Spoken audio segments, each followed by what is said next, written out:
to the restaurant business until I built John Clarimon's restaurant. That's right. That's what I said. If I could build his restaurant, why could I do my own? That's right.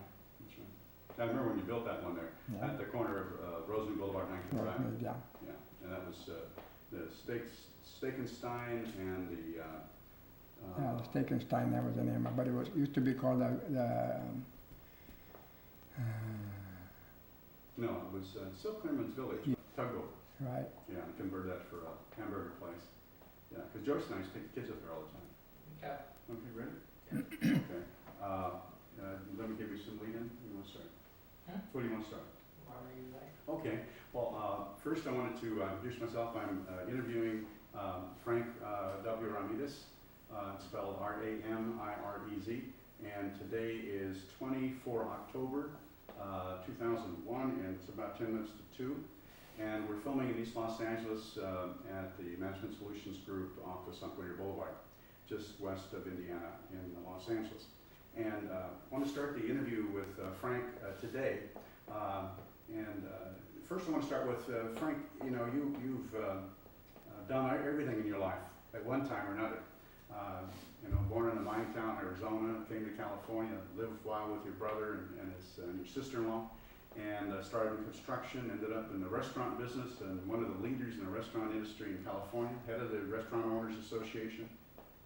And then in the interim, of course, we got married, had a couple of kids, and were drafted in the Army, and which is unusual with a couple of kids to be drafted. Right. And then served in the European campaign, and you were wounded in the Battle of Bulge in Europe, and received the Bronze Star and 2 battle stars and the Purple Heart, and returned home and started back into business, and nothing ever stopped you. Now, as a Mexican American, that's unusual to begin with, that you're self-employed, that you started a major, well-known restaurant known statewide, internationally, and not just a chain of restaurants that you started all on your own. You didn't, one from a wealthy family. Yeah. So I'm going to talk about those things today. And so one of the things I wanted to ask you, you know, where were you born and when was that? What kind of, you know, where were you born in? I was born in Globe, Arizona. It's a little mining town. It's about 80 miles from Phoenix. And I only stayed there probably maybe a few months, and then we moved to Miami, Arizona, which is only maybe 2 or 3, 4 miles. And that's where we resided for a long time. And how many members are in your family? Your mom and dad, and how many kids? There were nine of us kids. And your father's name? Five girls and 4 boys. And your father's name and your mother's name? My father's name was Frank Diaz Ramirez, and my mom's name was Maggie Williams Ramirez. Mm-hmm. And Diaz was his family's name? That was his Ramirez. Dad's name was Ramirez, but his middle initial was Diaz. FDR. That was that's FDR. And his so his mother's family name was Diaz. My mother's family were Williams, so I didn't know where Williams till we grew up, and I never knew until I went to the served in the service in the ETO. Did I know that mom was English? I supposedly thought English, so I started when I got wounded. I started looking through the phone books for the Williams, see where the Maggie Williams, and there weren't too many Williams. So later on, come around to find out that the Williams is Welch. So that mom was Welch. So that's where the Williams comes in. Mm-hmm. So I use my mom's maiden name. In the Latin people, they keep the mom's maiden name. So my name is Frank W. Ramirez. The W is for my mom, Williams. Well, that's great. A lot of history behind it. Yes, that's true. I followed through by going through the family tree, and finally got the history and all that. Got it all documented, got pictures of it and the whole thing. That's great. In my later years in life, you know. So your father came from where, and your mother came from where, and where did their parents came from? So came from England or from Welch, from My mom did that. Isle of Man, and from Welch. And my dad was Ramirez, and they met on Avenue 21 here in Los Angeles. Now they got the pictures where they got married and everything, you know, but that's where they met and got married right there on Avenue 21. Mm-hmm. Now, when you came to California, Arizona was in the midst of depression. The United States was in the midst of depression. Most people don't know much about that. Tell us what it was like in Arizona as a young man during the Depression. We experienced it. At that time, it was 1930, and I was only 9 years old. And you talk about putting cardboard in your shoes. I didn't even have any shoes. That's how bad it was. And we'd go stand in line to try to get some kind of food, some kind of help. And it wasn't that much around because it wasn't put into effect way back then. We hadn't experienced anything bad. So there wasn't much that could be done, but the good Lord was always on my mom and my dad's side. Now, so you say you didn't have shoes at that time. What was the typical family like, and your own family like, in the sense that you might mention about Social Security and unemployment insurance, things like that, and how people had to rely on their church or their family. So you might mention that. How did that happen? How did you relate as a family unit in Arizona in a mining town? It was hard. I mean, we'd plant food like corn and tomatoes and all that because the cities would give them, like they do now, gardens to where they could plant and get some staples, you know. And that's what Mom and Dad mainly did all the work, and we were kids, so we had to do the hoeing and everything else. But people don't believe that we used to get corns up here 18 inches long, I mean, in them days. So we survived. Thank God for that, because of the little food that was coming in from the ground that you would have to farm. Well, with 9 children, that was quite a job. Yeah. Now, your dad, what did your dad do at that time? Never forget we used to raise some white radishes, about 6 inches deep, hotter, and I've never found them anywhere else in California. Right. The ones you raised? Right, yeah, but we raised them, they were nice and hot. And on Mom's side, being William, I never knew what hot sauce was until I married my wife. So you didn't have a Mexican cuisine, huh? No. No. So when your mother was the cook of the house, your dad didn't help prepare anything. So Yeah. you didn't have abuelas to bring food in or to teach the Williams how to do food, right? So that's an interesting thing. So what was the normal diet? It wasn't a typical enchiladas and tamales and chilaquiles and things like that. We didn't have any of that. The only thing I remember is Quaker oats. Quaker oats for breakfast, and to the day, I still eat the Quaker oats. And the main staples were just beans and rice and potatoes. And I used to argue or fight with my brother Danny to get the juice of the beans, the la olla. There's nothing but iron, so I didn't know about it then, but that's why I used to like the juice. And he didn't like it. He just liked to have the beans. But those were the staples. Beans and rice and no tamales and all that like that, because we didn't have the money. But we survived. And what kind of a job did your dad have at that time? My dad was a stonemason all his life, really. Stonemason, and he would go away, maybe go to Tempe, Mesa, Arizona, wherever there was a river, and they built bridges. And he was a stonemason. He would do the finishing on the when they stripped the wood on the framework of the side of the bridges. He would be the one that would do all the finishing. And so we have pictures of that when I was 9 years old. I used to go visit him and take him his lunch. Now, those kind of work, was he a contractor? Did he work for somebody, the railroad, or who did he work for? He worked for the company that was building the bridge.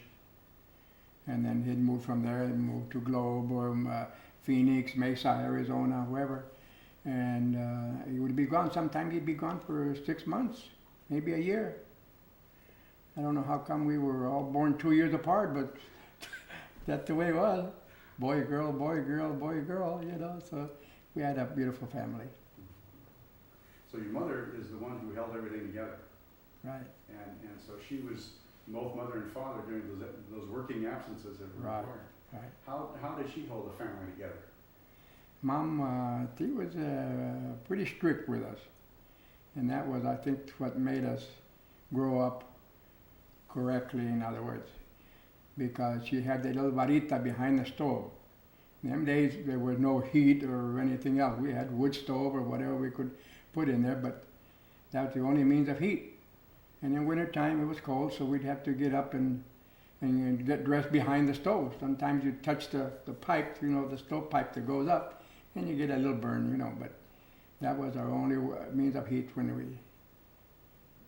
the whole house. I mean, in the morning, we'd have to wake up, it was cold. Well, what kind of a mind, and now this is, most people have an idea of Arizona being in the hot desert of Phoenix. That's what most people think about. What was the climate like where you were raised? We had the 4 seasons. We had the winter time, then had the spring, and the summer, and the fall. And we were up in the mountains. It was pretty high, so we would get all the 4 seasons. It wasn't like being in Yuma, Arizona, or something like that. It gets hot all the time, you know. So we had the 4 seasons. You could raise apples up in the higher elevations, and pears and stuff like that.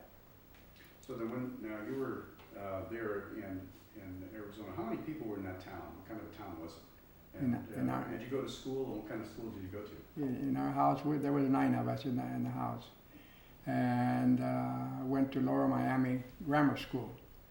And it was real good. They were strict on us. And I remember because I was the only Latino in the boys' glee club in the 6th grade. That was really being up there, you know.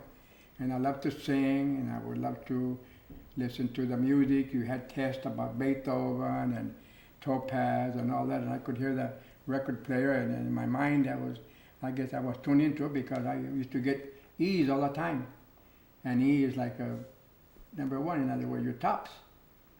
And that's where I remember in the 6th grade. I don't remember the kindergarten so much, stuff like that, but in the 6th grade I was pretty well aware.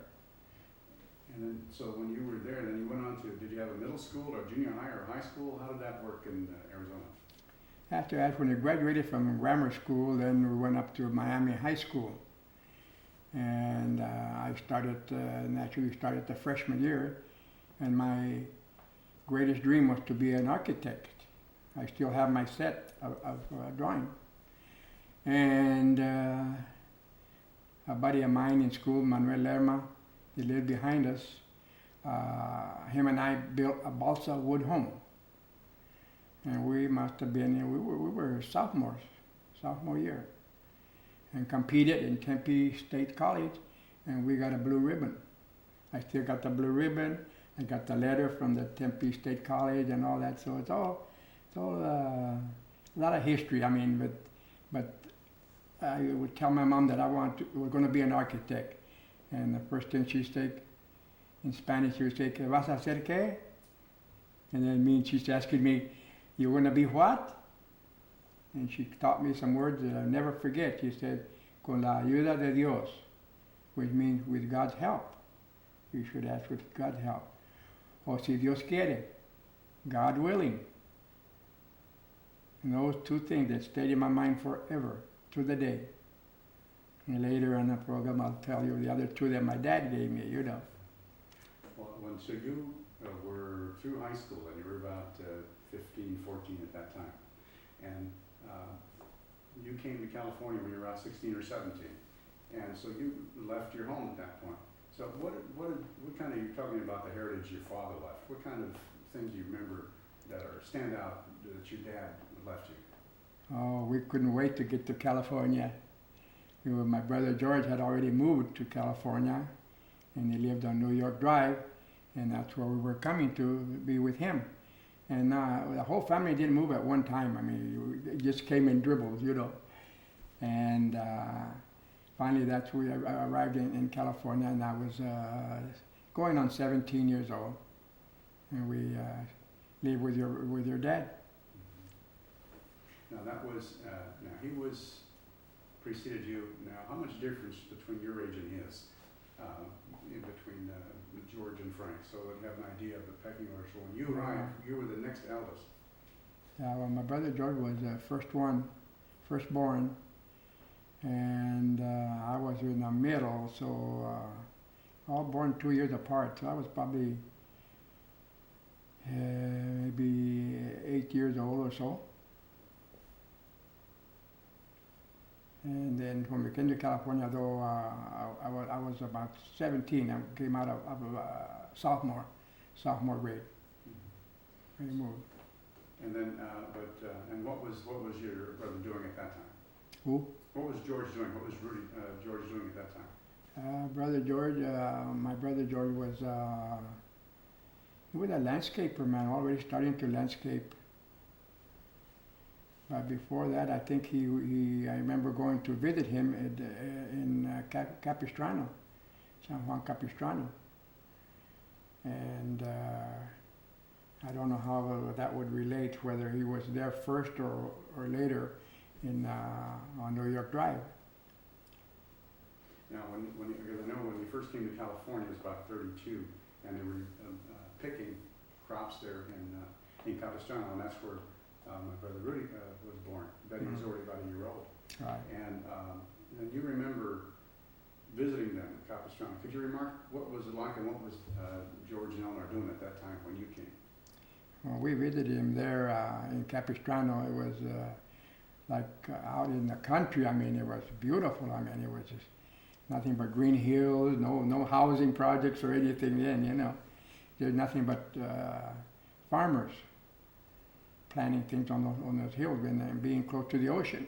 The ocean is on the other side of Capistrano, so I don't think that they even had to water the tomato plants or anything. They just got the dew in the night, and the plants would grow. I don't remember seeing any ditches to where the water would run for the tomato plants or anything, but when you're young, you don't see those things. All you want to do is have some fun, running around. And what were they doing at that time when you went to visit them? What kind of work did they do? What kind of work was he doing? What was he doing in Capistrano? Yeah, he was picking tomatoes up on the hills. Those hills were planted with tomatoes. And he would pick tomatoes and bring a lot of tomatoes home for sure. Now, when you were now let's go back to California now. And back in, you're about 16, 17 years old, the first time you arrived in Los Angeles. Right. And what was LA like when you arrived as a teenager?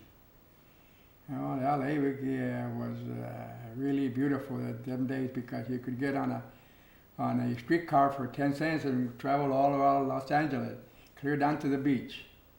They even had a red streetcar line.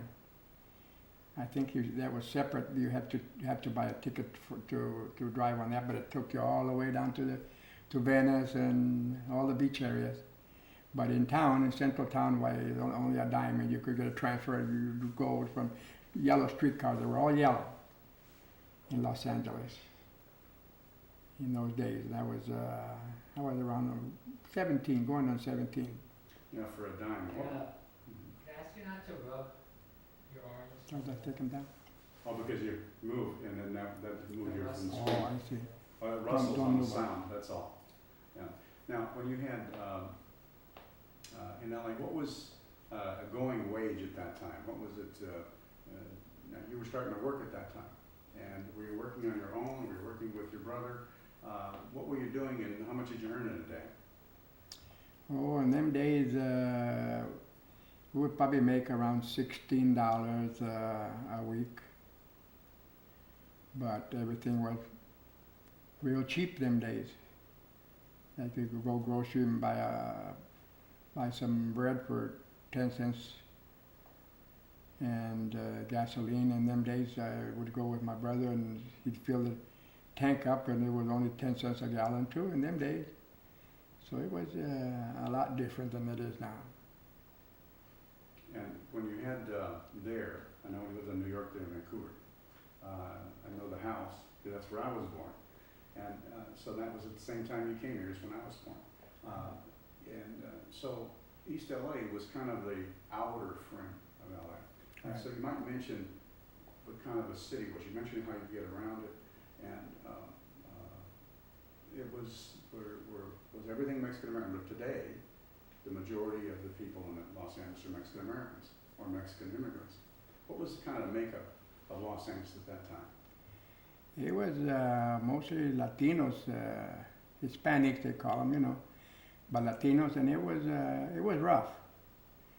I remember that I rubbed elbows with some of the guys that were smoking marijuana and stuff, you know, and thank God that I never attempted to smoke or go along their ways because I knew they were wrong. I was going to get in trouble sooner or later. But it's like most suburbs that get caught up in trouble. In other words, gangs. You want to join a gang and so forth like that, you know. But I always steered. My Mom and Dad brought us up different. I mean, say, you know, don't go around with people that are not like you. Because Auntie Marguerite used to take us. I call Auntie Marguerite my sister, but she would take us all to Sunday church on Sunday, and we look forward to it. And Marguerite, to the day, she still sings in the choirs and everything else way back in that little Miami church. And that's so embedded in my mind, you know, and I think that's why it kept us clear from getting into any trouble with the youth. Now you went to, also, you got a different religion from your mother. You might mention the churches you attended. I mentioned who? The kind of, because you got a different religion from your mother. Oh, yeah. So you might mention the kind of church that you went to, that she went to. Yeah, it was a Christian church. In other words, it wasn't a Catholic church. And they were strict, I mean, you know, and different morals and everything else, you know. Even way back then, they didn't believe in abortions or anything like that. And so I know that different religions favor abortion and all that, but to the day I've always been against it because of what we were taught. Now, when you were 17, 1937, and at that time on the world scene, things were changing. The Japanese were going into Manchuria, and the Germans and Italians were going to Ethiopia, and war clouds were in the so we knew that there was build-up. Manufacturing was starting to increase. And defense stuff. Social Security had started in 36 and 37, so things were starting to change. What was your reaction as a kid to what was going on around you outside of LA? Was there any newspapers, things like that? No TV? You mentioned how you got communication. TV, radio, newspapers, what was it like? Not really. We weren't too in with reading magazines, or we didn't have no TVs or anything. Once in a while we listened to the radio. And about that time, 17 years old, I was still young, and that's how come I met my wife, 17 years old. And to tell you a little bit about how I met her, I was an Angel, your dad's cuñado, brother-in-law. Angel was about my same age, so we went down and decided to go to Olivera Street. And after walking around for a while we didn't have too much money to spend or anything, so we followed these two girls that were going up Broadway, up past Chinatown. We were following them. They were on one side of the street and we were on the other side, until finally we had nerve enough to cross the street and try to make conversation with them, you know. So we ended up in Palo Verde, where my wife lived up in the hills, up on top where Dodger Stadium is. And that's how come I met my wife. And that was in about 1938. And I got going steady with her, and I told her, okay, as soon as you graduate, we'll get married. I don't know why I said that. I just wanted to make sure that she wouldn't go with somebody else, you know. So sure enough, and she graduated in June of '39, and we got married in September of '39. And to the date, we're still married after all those years. But that's how it happened. And give me her name and her How family I name. met her. What was her name and her family name? Her name was Margaret. They called her Margie. To the day that everybody called her Margie. Margie Rivas, R-I-V-S. And they lived up above Dodger Stadium there. And that was then called, what was that area called? It was called Palo Verdes. Yeah, the Not whole Palos area. Verdes out in the No. Pacific, but the Palos Verdes in Right. downtown. Now, so you were married then in '39? 39 got married Okay. on September 28th. And where did you live? What kind of thing were you doing at that time? What kind of work were you doing at '39? I was working for your brother George then already, and your dad, George Ramirez. He was my brother, so he was in the landscaping business on Ford and Brooklyn in East LA, where we were raised from when we came to California, and that's where we were raised. And so it used to be called Acme Landscaping, right on Ford Boulevard. And so I was working, and like I said, he was making maybe $16 a week. And what kind of work were you doing at that time? Just planting lawns. We would plant lawns and cut them and trim the shrubbery and everything else. And before you know it, the customers would ask us, could you build me an incinerator? And we would say no, because all the incinerators that there was then were made out of sides, 2 sides and 2 backs, and they were held by little metal strips of metal. And so, but they wanted a special incinerator, so we built them one out of bricks. Now, mention why that people have incinerators, because nobody has them anymore. So mention what was an incinerator for. Now to burn all the rubbish. They burn everything in the rubbish, and consequently in them days we would have all kinds of smog. And they thought they had cleared up the smog, but we got smog worse now than we have in them days. So you were building incinerators along with maintenance of gardens and things Right. like that. Right. And now 1940, 1941 comes around. Where were you when December the 7th of 1941 occurred? December 7th in 41, it was the worst thing we heard about, and we saw in pictures, just like we're seeing the things that happen now. But being young, why, we never thought that it was going to hit you, you know. But right along they had the draft boards going the minute that the Japanese hit us in Pearl Harbor. And I lost a lot of good friends that grew up later. I lost some up that were older than I was, and they named his name was Rainier Aguirre from San Gabriel, and he went down in the SS Arizona. He's entombed down below there, and when I came out of the service, I joined his post. So they named a post, American Legion Post, after him. After him, 748. So he was someone you knew. Right. Now, he was, how much older was you? And he went to join the Navy, or was he drafted? How'd that work? What did he do? Yes, was he He was in the Navy. He was aboard ship. He was a Navy man. Well, they made a direct hit him with torpedoes or whatever, but he never had a chance at 7 in the morning when they hit us.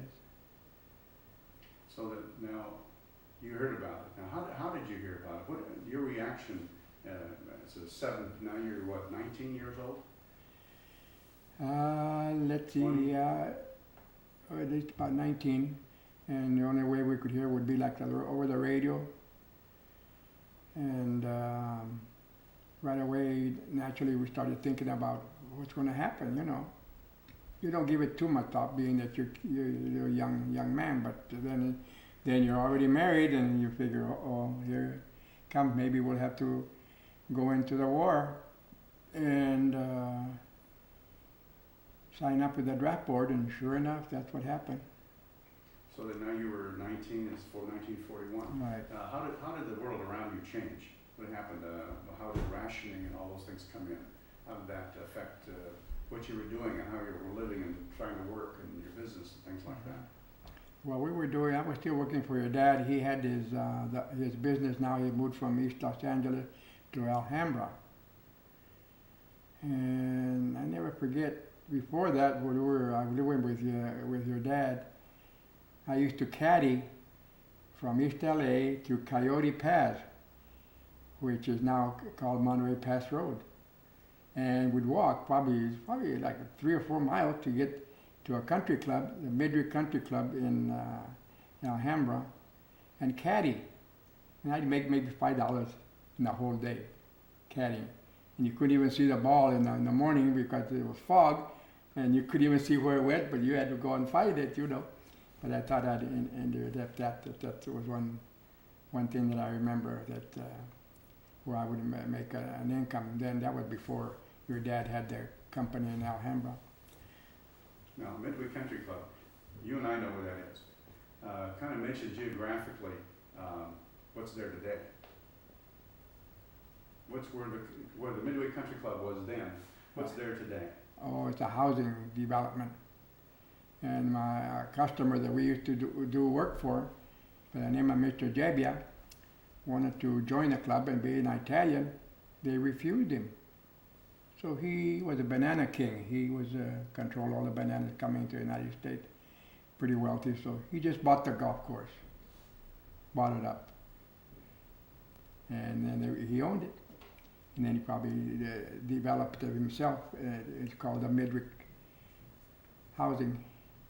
Beautiful homes there. But in them days, you could buy a home for maybe $25,000. $2,500. You could have a home built in that track right there. Them days, $25,000. Now, where is that geographically? Where would you say that is now, so that people who might be unfamiliar with it? Midway Country Club, it's in the on just north of Garvey and west of Atlantic. That whole development there is Midway Country Club up to Fremont. Beautiful, beautiful homes.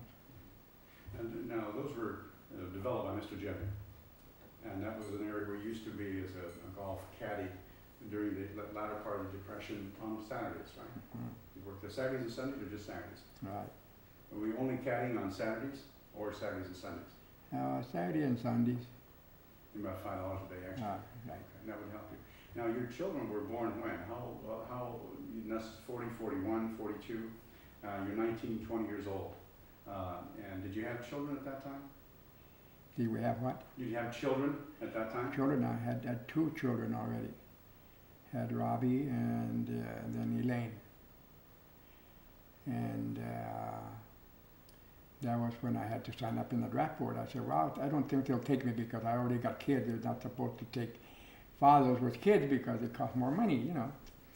So they were taking all the single guys first. But lo and behold, they said, no, we need them. So they drafted me. And what year was that? What year I was drafted in 1943.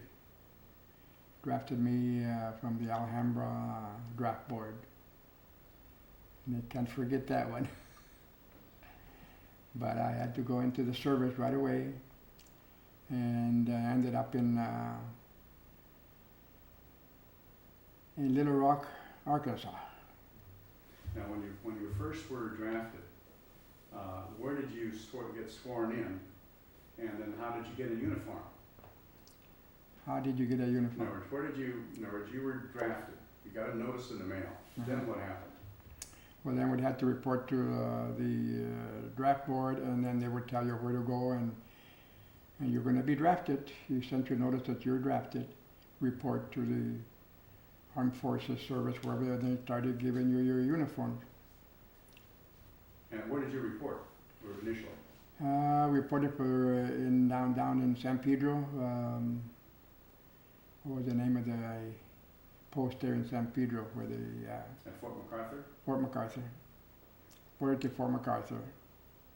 And from there we took assignment, and they shipped me from there. They shipped me to Camp Little Rock, Arkansas. And so you had your boot camp in Arkansas. They only gave you 90 days, 3 months, basic training. You had to learn everything in 3 months. And what kind of training did they give you at that time? Oh, it was rough because you'd have to go through crawling to under the barbed wires and the machine gun bullets going over your head, just like they show you nowadays, you know. And you'd have to disarm your rifle with an M1 rifle. You had to disarm it in the dark, no lights, total darkness. You take it apart, put it back together again. And you learned to do it. You had to learn because I was the one that's going to save your life. So you took care of it. That was supposed to, you had to call it that's your baby. It's gonna protect you. You take care of it. Now, and you were in Little Rock, and what time of the year were you there? I was in the middle of in June of '43 when I went to Camp Little Rock, Arkansas. Now you're there for 3 months. Now what happened after that? Where did you go after that? And what kind of training did you get? Oh, it was rough training because you're green. I mean, you don't know anything about it. You're not athletic type, you're not anything, you know. But you learn. You learn to take orders. You learn to follow them through, or else you end up in cleaning the latrines or doing KP duty in the kitchen. So we learned. But you had to pack with your backpack on you, and had to go out and on field trips at midnight. They would wake you up and make you go out at midnight. And you had to get ready in the dark, so to speak, and off you go into the woods. There's a lot of trees in Arkansas, a lot of trees. Now, when you finished that training of 3 months, that would have been like in the summer. In the summer. What was your next training camp? No, after that, they just give you 30 days at home. Give you a 30-day leave before they ship you overseas. So we ended up going across the whole United States. And the biggest state, it took 2.5 days to cross Texas. And you talk about discrimination and things like that. This was the beginning in Texas, what we were going to see. Because they wouldn't serve. They refused to serve me, and I was along in a troop train with a bunch of paratroopers. And they said, "You mean what? You're not going to serve Mr. Ramirez?" So the MPs were outside the gate, and the guy just destroyed the restaurant. The paratroopers. Remember where that was? Because they would refuse me service. And here I was, American, Mexican descent, going to fight the battle of the war, but yet they wouldn't serve me in our own country. Now that was where in Texas, though? In Texas. You remember where it was? No, I don't. It was so big that I don't know where it was. But I remember getting to Little Rock, Arkansas. Then I saw what discrimination was. It was discrimination where the people had to go to the back of the bus, drink on certain fountains, go to different bathrooms and all that. And I said, what is this, you know? Because we didn't have that here in California. But I got to live through it and look at it, see it with your own eyes, what it was like. And I would go to the what's the name of the camp? Like when you go to rest a little bit on Sundays. Not USO, yeah, USO, yeah. USO, and I would send little records to my wife on my son's birthday or different things like that, you know. And she still has the records that I would make up. And there's one real funny one that said that I was kind of starting to weep when I was making the little 45 RPM, and I would say, to Daddy, I'm talking to my son Robbie, I'm thinking, to Daddy quisiera mucho jello. That was my favorite, jello, when my wife would make, you know. And my son kept that record because it was addressed to him, you know. But that's the only time that you would get to go to do some letter writing and everything like that on Sunday. We wouldn't work at the Camp Little Rock.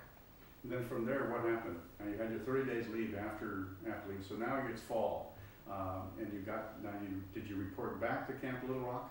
Where did you go from there? No, they sent us to in Maryland, Camp Kilmer, New Jersey. And from there, that's where they were going to inoculate you and everything else and board you on a ship. It took about maybe 2 or 3 days, and then they sent us from Camp Kilmer overseas. Remember what kind of a ship it was? It was a troop ship, and you weren't allowed to smoke or go on deck or anything because the submarines were already around in the Atlantic Ocean. But it took us almost 23 days to get across the Atlantic Ocean. And we landed in Le Havre, France. The battle had already been begun in June in Normandy.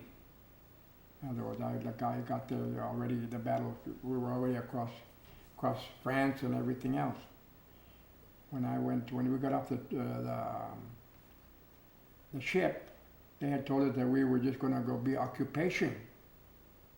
So we saw one of these ducks, they call it a duck, it's a boat that goes into the water and into the hold of the ship to carry food out, to carry food or whatever it is. And we thought, well, maybe we're going to be driving one of those or something like that, Nothing. They made us march 5 miles up to the top of a mountain. And the next day they brought us down, got into a troop train and straight into Germany. Now from Le Havre, so then now, when you arrived in Le Havre, that would have been in the fall. Almost leaves were falling off the trees. Color was changing in Le Havre. It was probably a little before fall. Probably was still in the end of summer when we got there because when we got off the troop train, then we started marching, or it took us in trucks, and then we went to a town called Luxembourg. And we found out that Luxembourg was independent, like Switzerland. They don't go on either side, or nobody, don't get involved. So it was like a beautiful town going through in the trucks, We saw all the stuff that they sell in the windows and everything, but here we go, right up to the front lines. So you went through Luxembourg into Belgium then? Right. And now, how long did it take you from the time you went through Le Havre to Luxembourg? Did you stop in between? Did you camp? How long was it before you got from Le Havre to the front lines? Probably, let's see, I would say 3 or 4 days only. Because when we got up right to the front lines and faced some music, so to speak, all the bombs and everything coming at you, it was still spring. It was still summertime. Maybe early fall. Early fall. Now, when at that time, and you arrived in Le Havre, you were all Army. Were you part of a division, an Army, or were you replacements and then attached to you? And were the guys split among many different places? Right. And then where were you assigned? We were replacements. We were what they call green soldiers coming. No battle experience yet until that day that we replaced the ones that either got hurt or died, got killed. And so there was constantly replenish those, backing them up with a new. We would even say, once we got used to the battle, they said, well, here comes a new batch of green ones, and they get baptized. But when we got there, a lot of people tell you that they weren't afraid, but they were lying because we were all afraid. We're screaming mimes. They would come at you, they'd just drive you out of your mind because you've never been up to the front line, and here comes all these artillery at you, And so that was our baptism. We got to the First town that we call it was named Hollard, Germany. And that's where we got baptized, baptismal fire. And you were attached to what division? Were you an infantry regiment? What was the? We were attached to the 3rd Army on the 5th Division Infantry. It's called the Diamond Devils. A red patch like a diamond. But it was the 3rd Army, and we served under General Patton. And now at that time, this is the fall, and so you're going through Belgium into Germany. And tell me, what was a typical day in combat? What was it like? Did everybody wait till the sun to come out before they fired? Was it at dawn? Was it fighting at night? This is fall now. We haven't gotten into winter yet. And so tell me, what was the days like? What happened? Did you fight 24 hours a day, 7 days a week, 365 days a year? Was it were you forward and then pulled back? How did that happen? Well, it was pretty routine because starting up. I mean, daylight you were up. I mean, you go eat whatever you had or whatever, you know. But during the night, they would have a code, a password.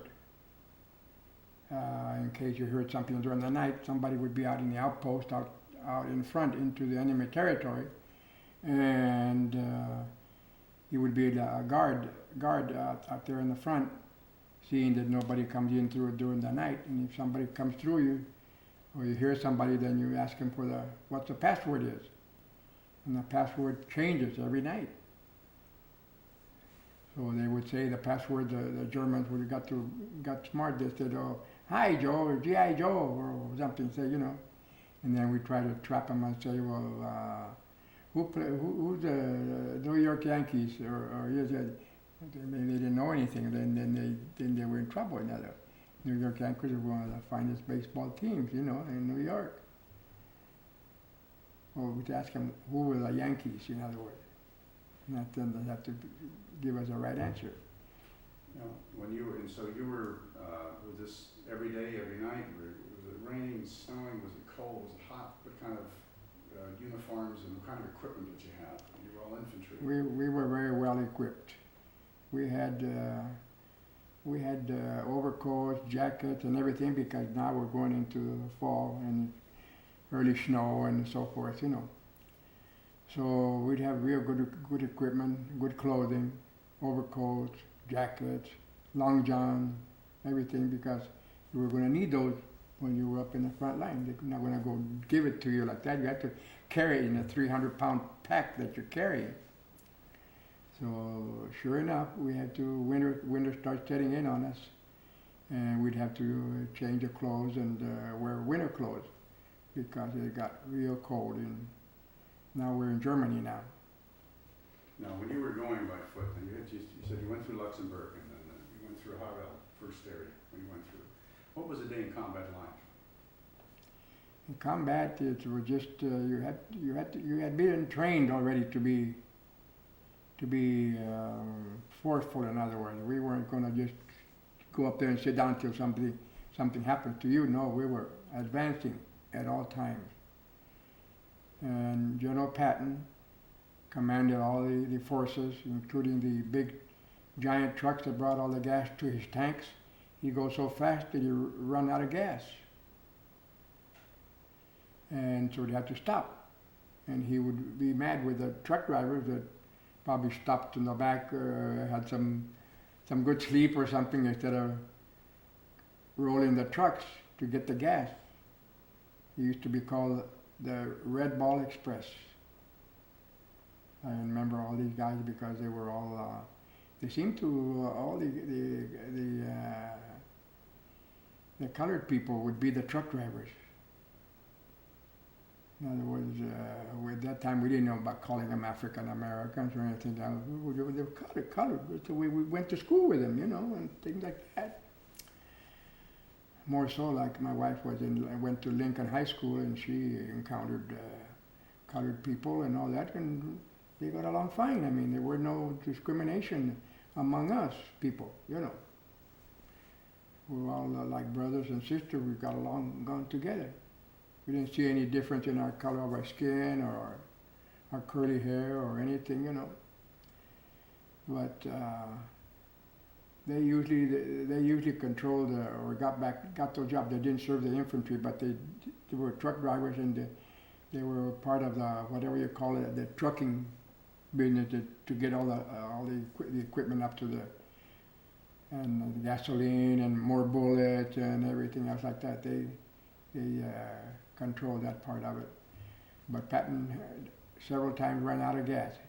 He was going so fast they couldn't keep up with him. And that's the way he moved. Now, as an infantryman, were you right behind the tanks? Were you ahead of tanks? And what was it, a typical skirmish like? I mean, you just didn't walk over there and nothing went on because, you know, what was it like when the Germans obviously weren't going to give you this for nothing? We were right behind the tanks at all times. We would never get in front of the tanks. We always followed the tanks. And one of the tanks, gunner, got killed, and they have the trap door on the bottom of the tank.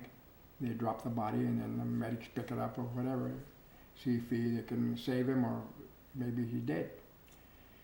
So, but we were right behind him, and I took his place up and in Spanish I'm yelling to my buddies behind him that I got it made. I'm up here and I'm going like this, you know, and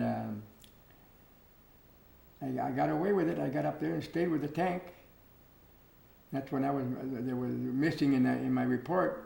I was no longer down below here. I was with the tank corps for about 3 or 4 or 5 days until we stopped, and then they made me get off. I mean, and rejoin my outfit. But even on my certificate, what do you call it, my discharge, it said that I was lost for 5 days. But it shows they have kept the record. But I was pretty big in being able to get up there. I don't know what caused me to get up and go. We were right behind the tank, so I just climbed aboard and took the gunner's place, the machine gun, and we just kept on going as long as Patton had the gas. Now, when during those 4 or 5 days, were you involved in any skirmishes? The tanks involved with the enemy? Did what? You were involved with the enemy tanks at all? Oh yeah. We chased them because they were on retreat. We were pushing them back until one day that they decided that they're going to make one final push and they pushed us back. That was in the Battle of the Bulge and Bastogne, and when all of them guys the paratroopers were surrounded in Bastogne, Germany. And the German came up with a white flag, tell us to give up. And General McAuliffe was the man in charge of the paratrooper, told him that his answer was nuts. And that was heard through all the world. We never gave up. But during those days, it was winter time was setting in now, and fog, and our airplanes cannot bomb anything when there's fog. Can't see. Them days now they can see in that total dark, I mean, you know. But in them days they could not, so finally the fog lifted up when they had these paratroopers surrounded, and they drop bombed all around them except right where our troops were. And they saved them, saved all the people that were surrounded by the Germans. Now, what was it like when the Germans were retreating? Were you having skirmishes? You were firing into them? You were mounting a 30 caliber machine gun on a tank, an infantry guy. Were you involved in any skirmishes with panzer units or tank units? What were you involved in? Yeah, we would. Now it's winter time, and they would come up at us in broad daylight or at night, trying to sneak up on us at night. But you couldn't see them because all the tanks were painted white, and the soldiers were all dressed in white. The Germans, and we couldn't see them. So what we do, we would send flares up to light up the whole area. But we were definitely they were coming at us. Sometimes when they were pushing us back, well, here they come. You could, like that movie that you saw, Saving Private Ryan. If you haven't seen that, that Saving Private Ryan is exactly the way it was. The tanks would come right almost all over you when you would down low, but they were coming. The breakthrough, they call it the breakthrough. They broke through the lines and started pushing us back. But the tanks were painted white, and they were desperate because they could see that we were already pushing them halfway through Germany, you know. And I never forget the day that I got wounded, you know. And there was a little town called Hollard, Germany. And I didn't know that I had gotten wounded because you just keep on fighting, you know. And we have a code among the soldiers that if I should die, you would go through my belongings and see if I have a letter that I haven't finished writing to my wife, because we'd write to our wives in a foxhole or different things like that, right by candlelight. And so we'd search the bodies that were dead, that were shot, and go through the belongings and then turn them into the lieutenant or something so we could send it back home. And I'll never forget when I got hit. I didn't realize that my buddy got hit and got killed, and we'd carry grenades and everything around our belt.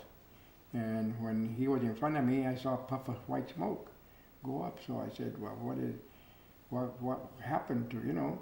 I went over to him, and there had been a phosphorus grenade that had been hit with a bullet, because we were trying to take over a machine gun nest that had us pinned down. So I kept on fighting till it got dark and I couldn't see no more. But we took care of a machine gun nest. We got rid of them, and then we stopped for during the night because you can't see anything at night. So that's when I discovered that they had that I was wounded. I didn't know I was wounded. You know, your what do you call it? Your blood. What do you call it?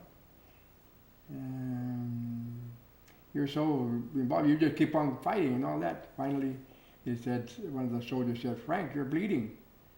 So they called for a medic, and here comes the medic. They're right behind us, and they started seeing where the blood was. They had to cut my big overcoat that I had on in wintertime now. Cut the overcoat off, then my jacket, and my long johns, and sweaters, and everything, until finally they got, and there's my million dollar wound right there. Where is it? There's my $1 million wound there somewhere. There it is.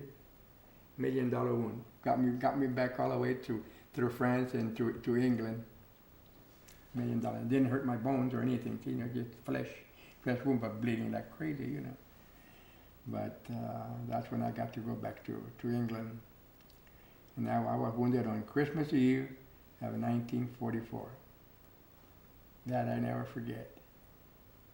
Now, how they discovered that you were wounded? Tell me, how were you treated? I mean, where did you go? Did you walk to an aid station? Did somebody take you back? Were there nurses, doctors, medics? How did you get from the place you were wounded Christmas Eve to England? What had happened? Yeah, they would have jeeps. They would come up to the front. They didn't have no ambulances that I saw. Never saw but they had a lot of jeeps. And so I remember when they loaded me on, and a friend of mine that got wounded, he was what you call a litter case. He couldn't walk or anything. Probably maybe had a leg blown off or something. But anyway, they put him on like a litter on top of like a rack on top of the jeep. And I got to ride in the back seat or in the front seat, I remember. And we ended up in a rear echelon hospital. I remember waking up the next morning with a Purple Heart on my chest, and all my wound all wrapped up real big, you know. So I got to the nurse and the doctor came over, and they thought that my whole arm was, so they barely touched me, and I would go, "Ow, down," you know. But anyway, they got me back to. I spent New Year's Eve in hospital in Paris, and then from Paris they sent me to England, and I spent 3 months there before I joined my outfit back again. So that would have been in February, March, Yeah, when I got back. of 45, and you Right. got back to the same, now what was the, you were in, what battalion, regiment, and division, can you tell me that?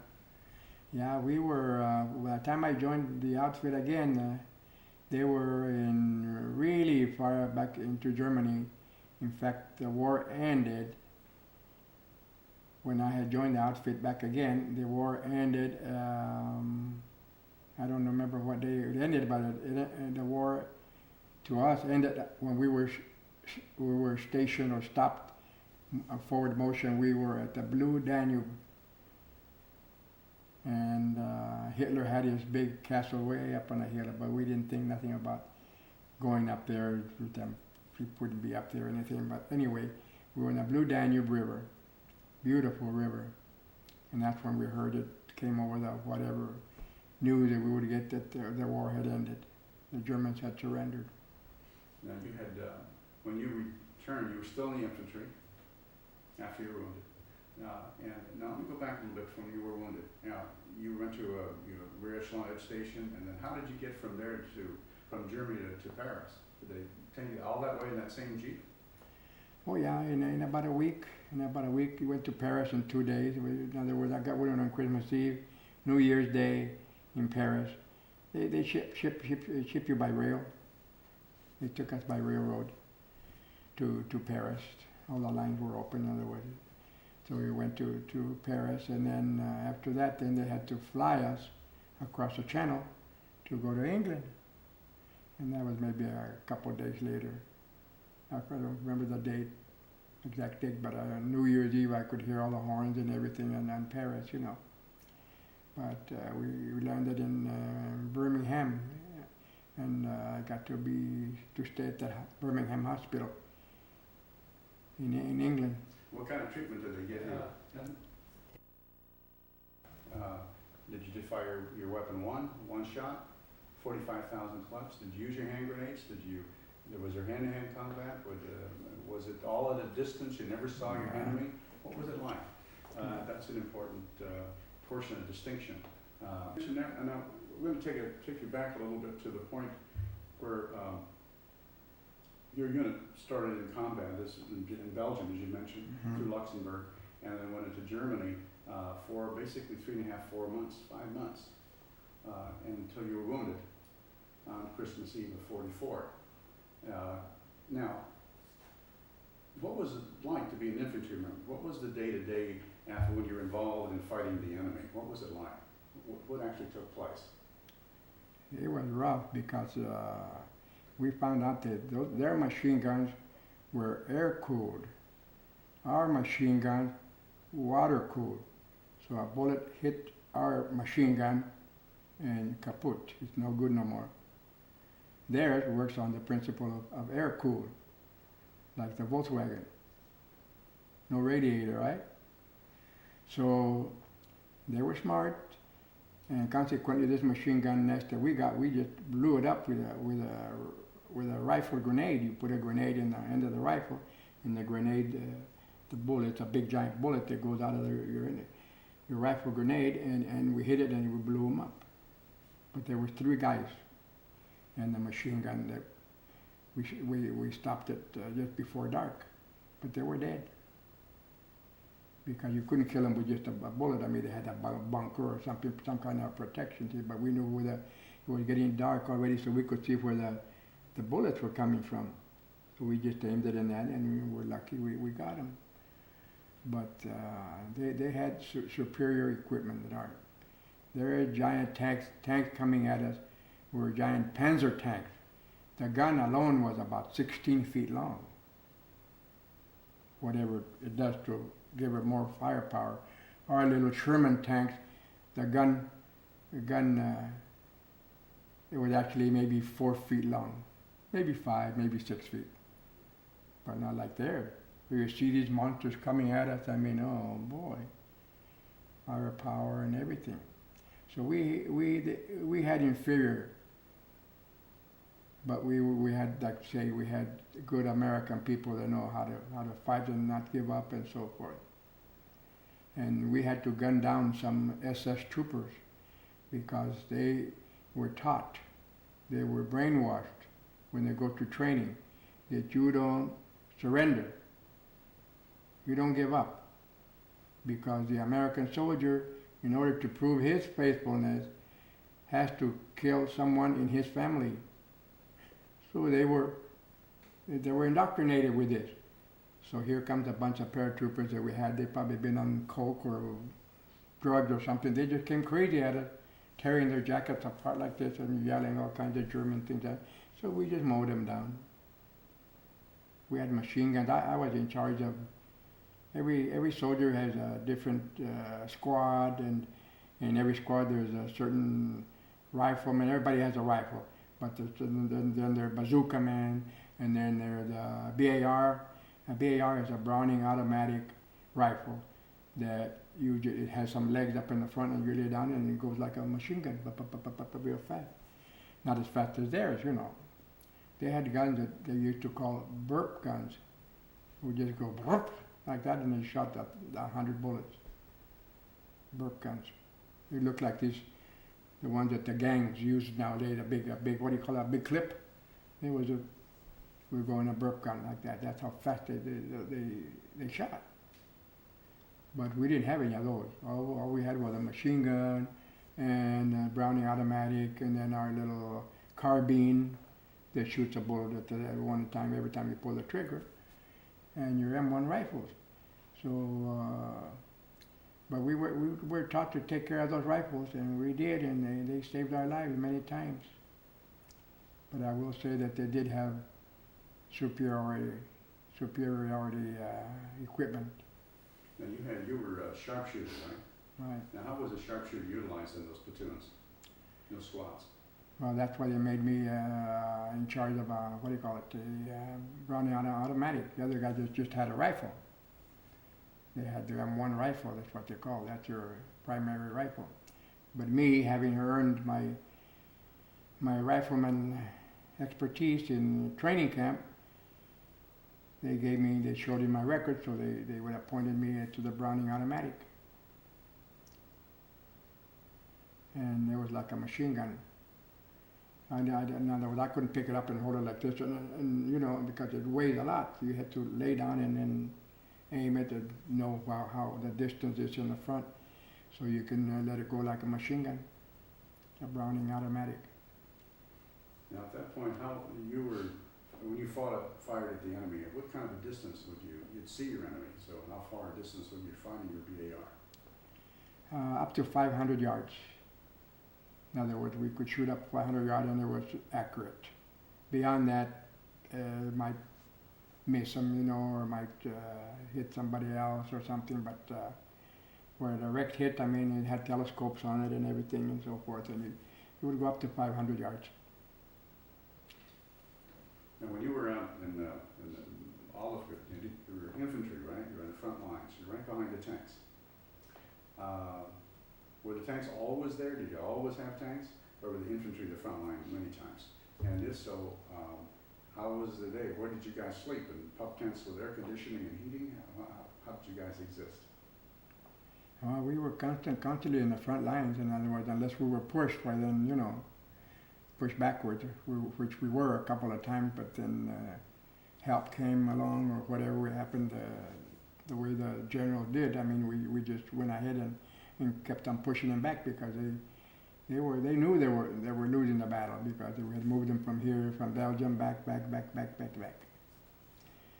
They had in Belgium, when we first landed through France, where Belgium is to the north, and they had what they called the Siegfried lines, which were concrete columns, tall like this, and no tank could go between them. The troops could walk, I could walk through it, you know. But we'd have to break those big lines of concrete columns with 500-pound bombs that the guy would come out and bomb it, and finally we got through those Siegfried lines. But they had them up in Belgium. They had superiority even in the freeways. We only had the Pasadena freeway in the whole state of California. They had freeways from Germany, from Berlin, Germany, all the way down to the to Belgium. Yeah, and They so- moved fast. You knock down a bridge, they repair it. And there was nothing to them. They go around it with the tanks or whatever. And if it was a major river like the Rhine River, you know. But they were far advanced with those freeways. And that was in 41 when we went to war. They already had them. Now, when you were there and you had, tell me about the day that you said your friend was killed alongside of you with a phosphorus grenade, and you were fighting the day. That's the day you got wounded too, wasn't it? Was that another day? I didn't hear what you asked Was me. that the day that you were, your friend was killed with the phosphorus grenade? Okay. Was that the same day that you were wounded? Was that another day? No, I was wounded right on Christmas Eve. Now, when your friend was killed Oh, and with a phosphorus grenade, yeah, now, was that the same day that you were wounded? same day. Okay, We- could you, tell me what happened that whole day? Okay. We were going down a road like this and then make an S troop and go down. And we were pinned down. And usually the water, you know, a little water trough on the side of the road. It didn't give us too much protection, but and behind us there was a bank like this that we were trying to hide below the street level. But we just kept hearing the bullets hit the back wall, because half of our bodies were right down in the little gutter where the water would run next to the road. And if my buddy was to my left, and I saw this smoke come up, white smoke, and I didn't know what. I thought, oh well, he's dead, you know. But he lived through it. He just got hit on that belt, and that phosphorus went up in smoke. It's a white phosphorus. That's what we probably would use to let someone know that this is where we're at. In other words, you know, like a signal. Like the airplane, sometimes they put a flare to see which way the wind is coming. Because an airplane has to land into the air at all times. That's why like an international airport is in the ocean, so to speak. They take off, head right into the ocean where all the breeze is coming through. They have those wind socks. They can tell from that. Yeah, but you can't put no wind socks up in Germany when you're fighting, you know. But no, it was rough all the time. I wasn't involved in that lengthy a war. I've only maybe fought 3 or 4 months more at all, from the front lines to the day I got wounded. Where some of these guys have been down in the desert in South Africa. The outfit that I had joined had been down there, and they beat Rommel down there, and they came to Germany to try to help in Germany. So I was lucky to have joined an outfit that had been over there about 3 years. And that was all part of the 3rd Army? Which division were you part of? I got to come back with them because they had already, when the war ended. And which unit were you part of?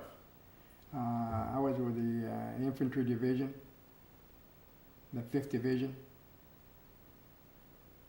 in company E, the 5th Division.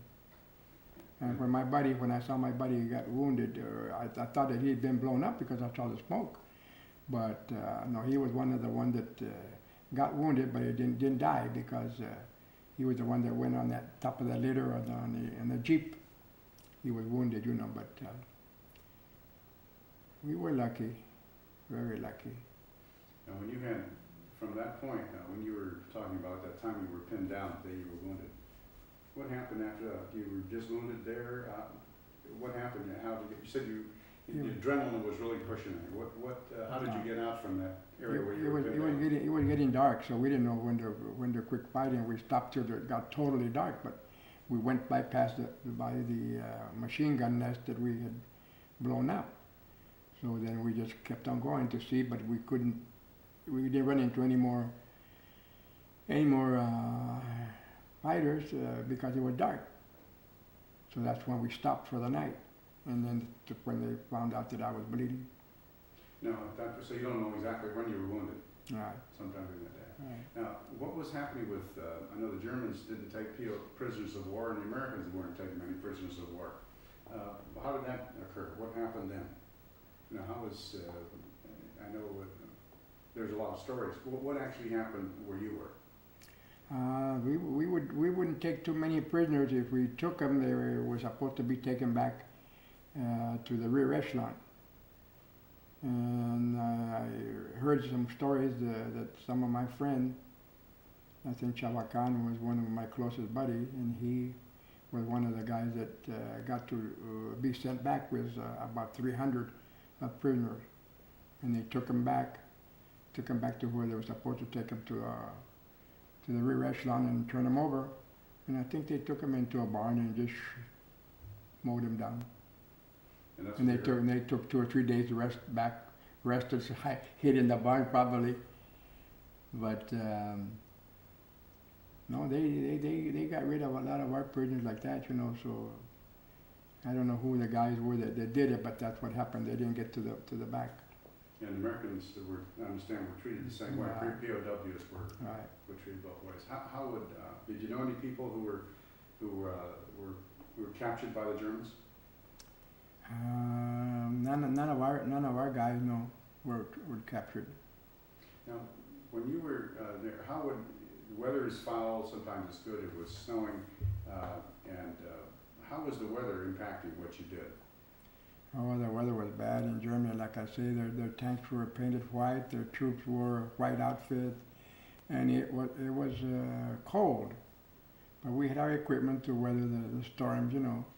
And it was a long winter. I mean, I don't know how long, many months, but I got to spend the winter in England.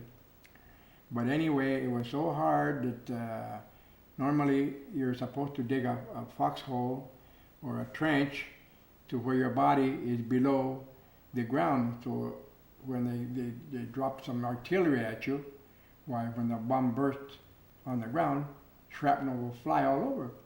And if you happen to be standing up, you're going to get it. But if you're below ground, why then you're safe. So we would have to use some dynamite in order, a shovel we couldn't break through the ice or the snow. So we used maybe a half of a stick of dynamite and put a fuse to it and maybe drill into the snow like that somehow with a crowbar or something and loosen the snow. And then we dig into it and try to get some sleep. We wake up in water. It was all melted, you know, with the heat of your body and everything like that. But it was rough. If you didn't have a building to get into, or if you were out in the front lines, you had to hide. And never, you were told never to hide in the forest, because they knew that you would be in the forest, so they just drop a bomb that would burst up on top. Certain kind of bomb that they had, and then the shrapnel will come down. You understand? They used a And lot get all of, the guys down there. I understand they used a lot of tree bursts in the forests, Right. so that the tree branches themselves would become shrapnel with big long pieces of wood, Right. in addition to the shrapnel from the shell. So those were destructive. So most of the time you try to stay in the open territory rather than the trees. So in the open, and dig a foxhole. But we were lucky though when we were in digging the foxhole at night, you know, and we never got anybody killed when we do what we were supposed to do, you know. But sometimes you start to dig a hole, and before you know it, you just fall asleep standing up almost, you know, because you've been fighting for a month or 2 or 3 months, you know, without stopping. Just eating the dry rations of food, little cans of food. We would survive with those K rations, they call them. Now, you mentioned how you got back. Let me show, now right after the war, or right after your division, the war was declared, right? Over. Right. You weren't shipped back immediately. You showed me some photographs here. Hold those. showed me these photographs that you had Right. up in, and that was in Nuremberg. That was in Nuremberg, Germany, on the way back in 1945. And our General Black came along with us, and he was good enough to stop at the Nuremberg stadium that would hold a million people when Hitler would get up on top of his podium way up there and Heil Hitler to all the people, whether they were soldiers or whether they were civilian. But the bleachers, you could see the bleachers in the background there, they would hold a million people. We think our Coliseum only holds 100,000. Can you imagine holding a million people? And I saw the postcards in color, but we didn't think about getting a postcard and all that. I mean, we were there to fight, you know. But it was beautiful. We got to go up to the top where he would stand, way up on top. And they had elevators in the back to where they would go, and it was all gold painted, in other words, gold leaf, where he would come up to the back and talk to his people. But some of these pictures are of the damage that after the war, we were moving around and trying to collect some good pictures of the damage that our bombers would do.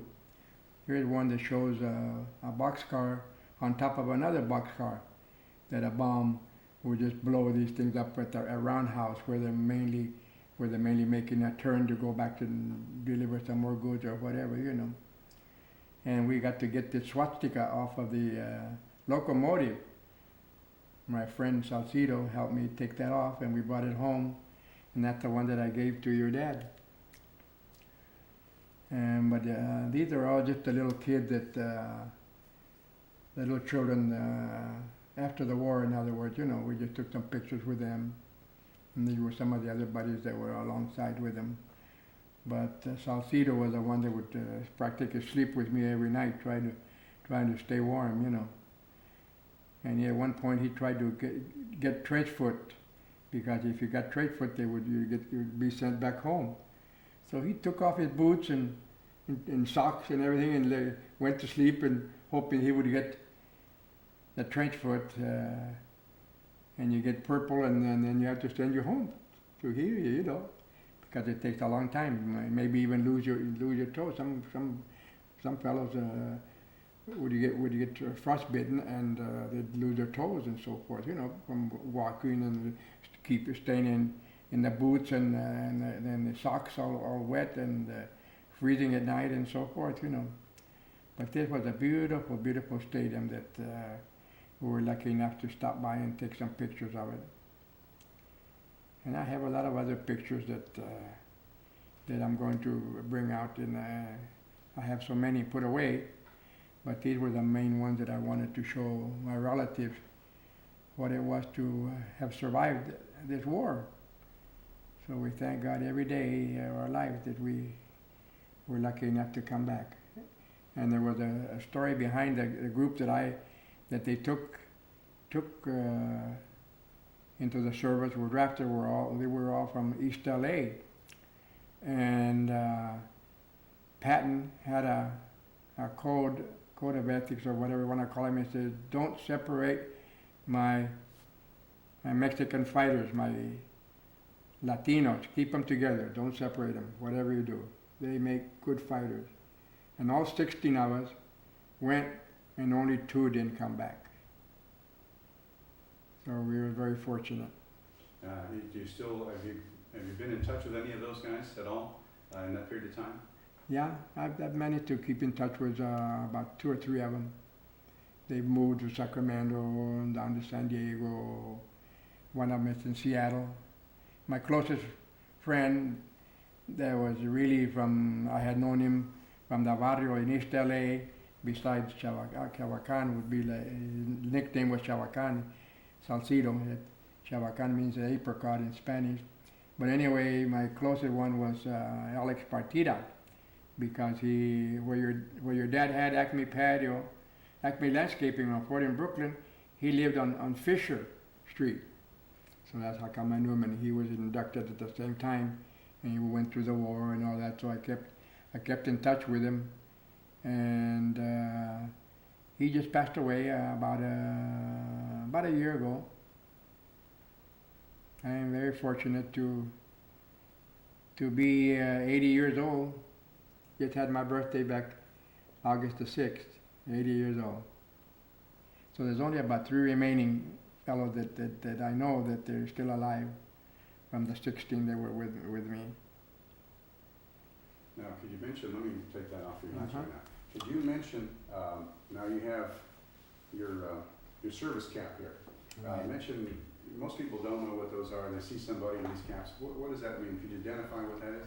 Yeah, this cap is, you get this when you join a certain American Legion. I joined as a 748, Post 748, Rainier Aguirre in San Gabriel. And I got a few medals for attending certain things, you know. But you don't get it until you're a veteran. And this is practically like new. Look at that. Now, could you mention why you mentioned earlier, but could you mention again why it was called Rainier Aguirre? Yeah, Rainier Aguirre was a local sailor that happened to be a Navy man on the SS Arizona. And the SS Arizona was one of the ships that went down, and is where they have that memorial. It just went down, and all those bodies that were asleep at 7 o'clock in the morning when the Pearl Harbor, when the Japanese torpedoes hit all our boats, everybody was asleep, so they didn't have a chance to do anything. So the boat went down, the big battleship went down, and all the bodies are entombed, and you can go on top of the memorial.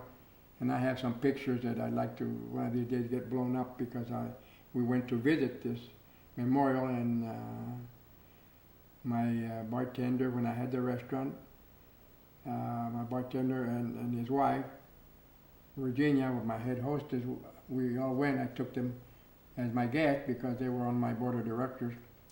And he's pointing at the picture at Rainier Aguirre's name, and I took the picture of him, and the name comes out clearly at the valve. So that is why I joined that post in 748. And I'm very proud to wear this post because it remembers me to remember the fellow that gave his life aboard that ship for our great America. Really something. It brings us back to this other war that we're having now. It just doesn't make sense completely. It's a complete different war. It's not like you can go up and shoot them like that. You don't. But we're very fortunate to have the best in America. Now, I wanted to show this. Can I pull this over here? Can you photograph that at all if I put it in front? You can try it. Let's see. Let me pull this over, Frank. Yeah. And just, I wanted to see if we can, if I put it on this side, we won't have a microphone, but we'll still be able to pick it up. If we do it this way? Yeah. Yeah, how if we turn the chair this way? Oh, Is that possible? Okay. Can I still work it out? What if I do this? Can you read what the inscription was? Right. This is a picture of me with then Governor Reagan. It happened when he was governor, and What was the situation there? Okay. okay. Yes, you can go ahead now. This picture here is then Governor Reagan and myself at the restaurant. My nickname is Panchito, which means Little Frankie. So I was asked by the East LA Businessmen's Association if I could have a luncheon for Mr. Reagan, and they would invite all the businessmen from East Los Angeles. So I agreed to do it, and we did it at a church room there on Beverly Boulevard, next to East First Street. In fact, it's on 3rd Street and 1st Street and Rowan. And so I had the luncheon for him, and I introduced him to 300 Mexican-American businessmen from East Los Angeles. And that was when he was governor. So by doing that, I introduced him to the well-to-do businessmen in East LA, and we helped to get him elected to the presidency. So he sent me this picture that was taken by a staff photographer there at the time that I had the luncheon for him. And he addressed it to me, to Frank Ramirez, and he signed it Ronald Reagan. He didn't sign the governor or anything, he just signed it Ronald Reagan. And I don't know if it has a date on it or anything, but I don't think so. But anyway, that was the beginning of the Reagan dynasty, and we did help him to get elected, and I have a lot of other pictures that after he was elected president, well, he sent me several pictures being when he was elected president, and due to the fact that we introduced him to a lot of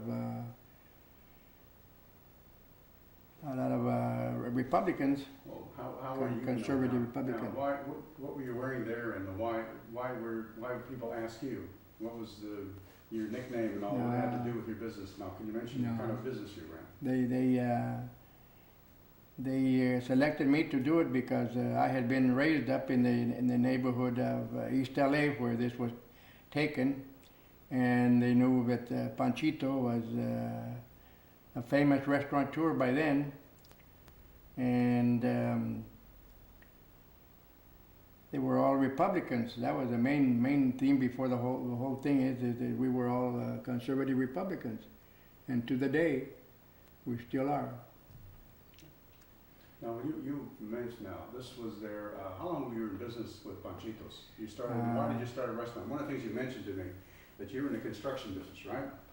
And your guys, your crews, helped you build that building. Right. So could you mention it and how big it was and how many people you had through there, that kind of thing? It seems like it just happened, but there had to be other things that make things happen. So I was a masonry contractor, like your dad was. You know, I went on my own, and I built a restaurant for John Clareman. Clareman's restaurant on Rosemead in Huntington in San Gabriel. And so a thought came to my mind, why not build my own restaurant? If I could build John Clareman's restaurant, which was a gorgeous restaurant, all brick construction, a brick fireplace that has a fire in the winter time and water inside of it bubbling through the gas jet that's inside the fireplace. And so I had 8 bricklayers that worked for me for 10 years, and I had them on a salary. No 40 hours a week or 20 hours. I paid them 40 hours salary, whether rain or shine. The materials didn't get there or whatever way, I was responsible. So then I decided to build my own restaurant. And having no restaurant experience, I was lucky enough to have recipes from my mom and my grandmother, and to the day we served the Mexican hot sauce for every customer when they came into the restaurant. So the boys decided that they would help me build it. And it took us a whole year to build it, all out of slump stone, fireproof. And yet they would work during the week, and then on Saturday and Sundays they would work at the restaurant. And my wife would make some burritos, and I'd keep them warm on some ashes there on the floor of the cocktail bar. And to the day, the floor is still there with where it was burnt into the floor. I just painted over it. I mean, I glazed it over, and it's just a memory that how it came to happen, you know. But I didn't have no experience. Nobody told me anything. Why don't you go work in a restaurant first, you know? Well, tell me about, this isn't just a little taco stand. This is not just a little restaurant with 10 tables in it. Tell me about the Panchitos, the dinner house, that was written up in national magazines. So tell me about how that happened. We became so famous at Panchito's restaurant. We were there from 1956 to 1993. That's a long time.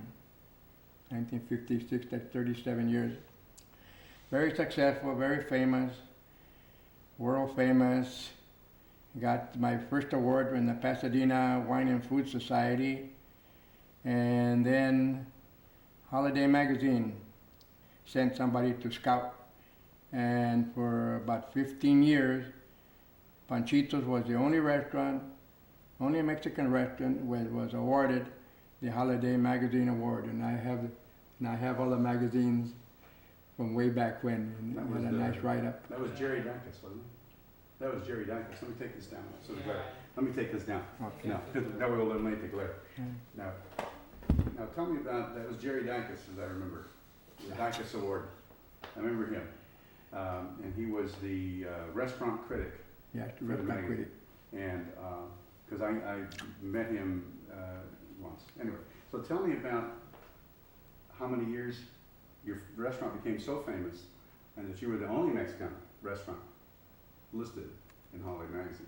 And that was, at that time, Holiday Magazine was a national. So mention that kind of thing, because people 30 years from now may not ever heard of Holiday Magazine. So let's mention about that. Right. Well, Silas Spitzer was the editor of Holiday Magazine for all those years that he gave me the award. And I was the only Mexican restaurant in California. And I would also got a lot of other awards, like the Jerry Dacus award. I met him during racing season, because he was a racing buff, and so was I. In my 50th year, I decided I had to enter a race, and I did. And Jerry Dacus would give us awards across the country. He would visit restaurants, and he was a restaurant critic, and Panchito was one of his famous. Anyway, besides those awards, I got a lot of awards. I mean, from every magazine. Like your dad used to get pictures of his beautiful business in Alhambra, the front yard and all the masonry work that he did. That appeared in the Sunset magazine and all those. Your dad was very famous also. Everything that we did, that the Ramirez's did, it was well done. Now, one thing I wanted to mention now, your restaurant, you started in 50. I remember going over to help you when you first were opening. Yeah. And helping you there, because I was still in college when I was helping you then, when you were just opening up, and everybody was helping out. I remember all that. One of the things I wanted to explore, not only did you have your business was a family business, Right. and your restaurant was a family business. And so mention like Robbie being involved all those years with you, and then because it was not only just a famous restaurant and critique, but it also served a lot of local people. It became a family institution, return business, and mention the Grape Festival and La Parra and the Grapevine. So let's talk about that right now. Did you mention that? Yeah, we became very famous. People would travel from as far as 50 miles away. And we treated them with the graciousness that was in our bloodlines. The Spaniard, going back to the Spaniards and to the Californios, that would be host to the people when they first came to California way back in the times when the missions were founded, the Lugos, the Yorbas, the Verdugos. I mean, it was all Hispanic, I mean, you know. And the hospitality that we served the people with, that's what brought them back. The food was the second thought, but they came back because our hostesses used to greet him. They had 3 hostesses all the time, and they would greet it. People would remark, it says, it's the only place that the people welcome you 3 times, that 3 girls come up and say, buenas noches, you know, or when they're leaving, vaya con Dios, God be with you. And those things are part of our heritage, of our Mexican-American heritage that we have. We go back to the days of the ranchos, when all the ranchos in California, Santa Anita Ranch, Verdugo Rancho, all were owned by big land barons that were given land grants from the King of Spain, who were having discovered California and serving in the army and so forth. We had one such person, Vicente Lugo, that served for about 40 years in the San Gabriel,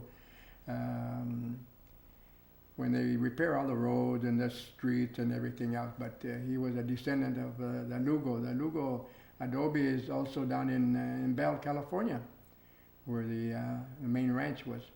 The government would deed them maybe 2,000 acres, 5,000 acres in them days, you know. Yeah, I remember. But we became very, very famous. I mean, people from all over the world, people were famous, like the people that owned Pepperdine College and movie stars, and we treated everybody equal. I mean, everybody, nobody was more, but they came because we treated them all alike. Well, mention the slip from the Mother Grapevine and the Grape Festival.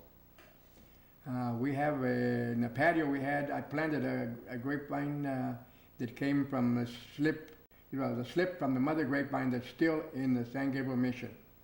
It was planted, it was given by Don Benito Wilson, who is Benito Wilson is Mount Wilson, that's close up here in the mountains from us, donated the plant for the mission, so they would have enough wine, grapes to make wine for the Sacramento, whatever they have, and to give to the weary travelers and so forth. But I planted one in the patio, and the slip of the mother grapevine was given to me by Father Michael Montoya.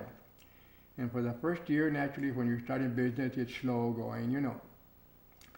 And you feel your way around. And I was feeling kind of down, and Father Montoya said, Panchito, just remember one thing. You keep your eye on that little grapevine, and as that grows, your business is going to grow. So he gave me like a shot in the arm. I mean, I said, oh, good. We'll keep on doing what we're doing, and sure enough, and so that vine is still there in the center of the patio of the restaurant that I had, and we had to sell the restaurant in 1993 because our volume was coming down from $100,000 a month to $25,000 a month. Really came down, really changed. But we were very famous, and we still have all these awards from the city of Los Angeles. Mr. Ruslo came to one of the great festivals. He was a representative in California. John Ruslo was his name, I think. And I have big, beautiful award that was given to me by him, and then when he was in the Congress. It's a beautiful. I got so many awards. I need a whole room to put all them awards. So I've been spending all my time doing that. Well, mention the Grape Festival now. That little slip of the Mother Vine, and how every year you have your Grape Festival. Oh boy, that was something else. When the grapevine was going along, the customer would love to put a tag on a bunch of grapes, and to see which bunch of grapes would get ripe first, and they would get a free dinner. So everybody wanted to get their names on them. So I said, well, why don't we have a grape festival? So we started with a grape festival, and on the Monday night when we were closed, we was a sellout. We could hold 40 people when we first started. Then we added some more rooms, and we ended up having seating capacity for 300 people. So we would have 300 people at that grape festival on a Monday night, and do $5,000, $6,000, $7,000, $8,000 volume on a Monday night when we were closed. And everybody would get inside that big. We had a big stomping barrel, a big wine crusher, a big barrel, what it was, and we'd fill it up. It'd take about 22, 25 cases of grapes. Yeah, I got some beautiful pictures of them before they started crushing them, and then everybody wanted to get in there, and the girls would lift their dresses up there and stomp on the grapes so they wouldn't get their dress dirty, and all the celebrities and everybody would come in and just want to be a part of the action. I mean, it was really one thing that nobody else had. To the day, nobody else has a grapevine in a patio like that, or a grape festival that would draw them like that. And all it was is a lot of fun all night long. They had the mariachis, the dancing girls, and everything. It just, one of these days, God willing, we'll put all those stuff in the picture of history, because it is part of history. And that vine was donated by Don Benito Wilson, and there was a zanja that I had a pump in the patio. I think it's still there because it's historical. It has 1772 on it when it was made, the pump, water pump. And Mr. Henry Callahan, that had a house above the lot where I had my restaurant, gave that to me. He says, I want you to keep it here and just agree that you won't never sell it because it's part of history. And so that pump used to be pumping water from a little zanja, which is a ditch of water that used to come from the San Marino, El Molino mill. There used to be Lazy Lake up there. There's a lot of water up there, so consequently they would get water from the Molino mill, where the Indians in the old days of the missions would grind their corn or whatever they did to get the flour, you know. But there was a little ditch that would run water, and everybody that had a piece of property would be allowed to open their latch to let water their plantings, in other words, their farming. And they used to have a sanjero, a guy that would walk up and down the ditch, making sure that nobody else would steal the water because it belonged to so-and-so down the line that day, you know. So there's a lot of history in San Gabriel through that pump that's in there and the grapevine, part of early California. Did you have a special feeling having worked with the Third Army under General Patton, and that he was from San Gabriel? Right. Could you mention that? Right. General Patton, I fought under General Patton. He was our commanding officer in the Third Army in Europe, in the ETO, it's European Theater of Operation. And General Patton happens to be born here in San Gabriel, so to speak, is our neighboring town of San Marino. He was a member of the Church of Our Savior, and but he lived there in San Marino, and so that's why I guess he had that feeling for us Mexican people, because we're true Americans of Mexican descent, and it goes way back to our Indian ancestry and so forth, and people that discovered California. And did you ever have any of the Pattons come to the restaurant? I know I'd seen something. Yes, we had their relatives come down, and but he was a staunch Democrat. El Poche had him for a while because he was El Poche's restaurant that was down about maybe 5 blocks from us. It was very famous, and the dad started the restaurant. He was a barber, and decided that he'd go into the restaurant business. So Patton was one of his Democrat friends, and he was a Democrat on that side of the street, and I was a Republican on the north side of the railroad tracks, so to speak. That's right. Very, very. Yeah, I had a wonderful time with Jerry because I was. Right. I had him on my savings and loan board when we first got started, Yeah. and I wanted to split it between Republicans and Democrats. One of the things when we talked about here now, you've always stayed in San Gabriel now. How long you've lived there? Now you've raised your family. How many children do you have? Now you're going. You and Margie both from a family of 9. Right.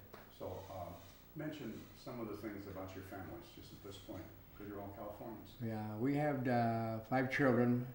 My wife Margaret and I have 5 children, and we moved to San Gabriel in 1945. 57. Richard was born in 57, so that's when I bought the house. I scouted around the area. I wanted the children to be able to go to the church there. We had the markets up on Las Tunas, we really a good neighborhood, in a park across the street from us. So we bought the house and been there now. Today we've been 49 years. We've been at 301 West Broadway in San Gabriel. And my second son, Richard, is 49 years old. He was in May. He was 49 years old. So that's how long we lived in San Gabriel. But we had three daughters and two sons. And Robbie, my firstborn, was my head chef at the restaurant. I started training him when he was 15 years old, going to San Gabriel Mission. He had to get a work permit, and he would kind of cry at me and say, "Dad, how come you only pay me 80 cents an hour then?" I said, "That was a lot of money in them days. You were just a student. You could only work for so many hours." But he became my executive.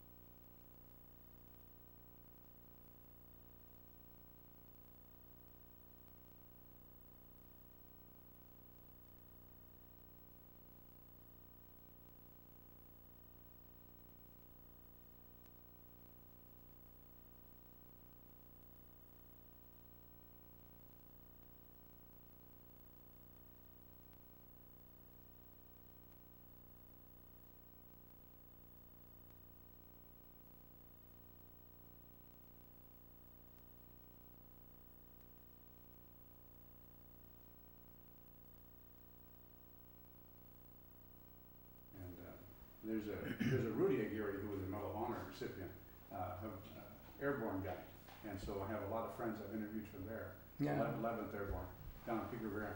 Yeah. A lot of those guys. Rudy Garcia is president of the chapter. Garcia. Yeah, Rudy Garcia. So Yeah. it's the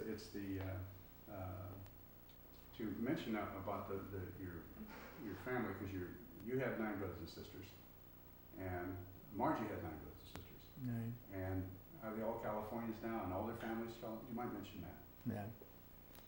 Yeah. Getting back to our families, my wife Margaret, or Margie, she's called, why she comes from a family of 9, and so do we. Our family, the Ramirez family, come from a family of 9 also. And I guess that's what the way we were brought up is what really counted. In other words, Marguerite, my sister, would take us to church on Sundays, every Sunday, and she would be in a choir way back then. She's about 85 now, I think, and she's still in a choir down in Yucca Valley. She lives in Yucca Valley, and she invited us to go to a play that she was going to be in a choir. And so music has always been part of our love in our family.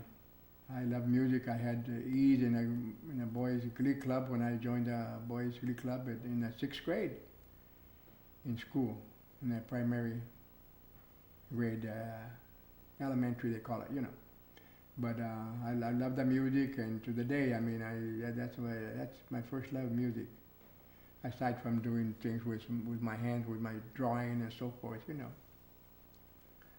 Now, and now you have a family of 5 children. Right. And now you're retirement, but you're doing a lot more things now than you were before. What are you doing now? Keep yourself out of mischief. Just trying to keep up with all my storage of things that I have put away. I mean, I have so many antiques, so many things and all my children and my grandchildren want a piece of the action. They want part of this, and I don't know how to do it, you know. But we'll work out something, because they all love their grandpa. I have 12 grandchildren, and Margaret and I have 12 grandchildren and 5 great-grandchildren. So we are just inundated, like you might say, with so much love from all our grandchildren, you know. If you were going to tell somebody, and we talk about Brokaw's book, The Greatest Generation, and all that stuff, how would you say that period of time, from May or so of 44 until 45, you're wounded, you're in combat, and all, How would you say that changed your life? Did it change your values?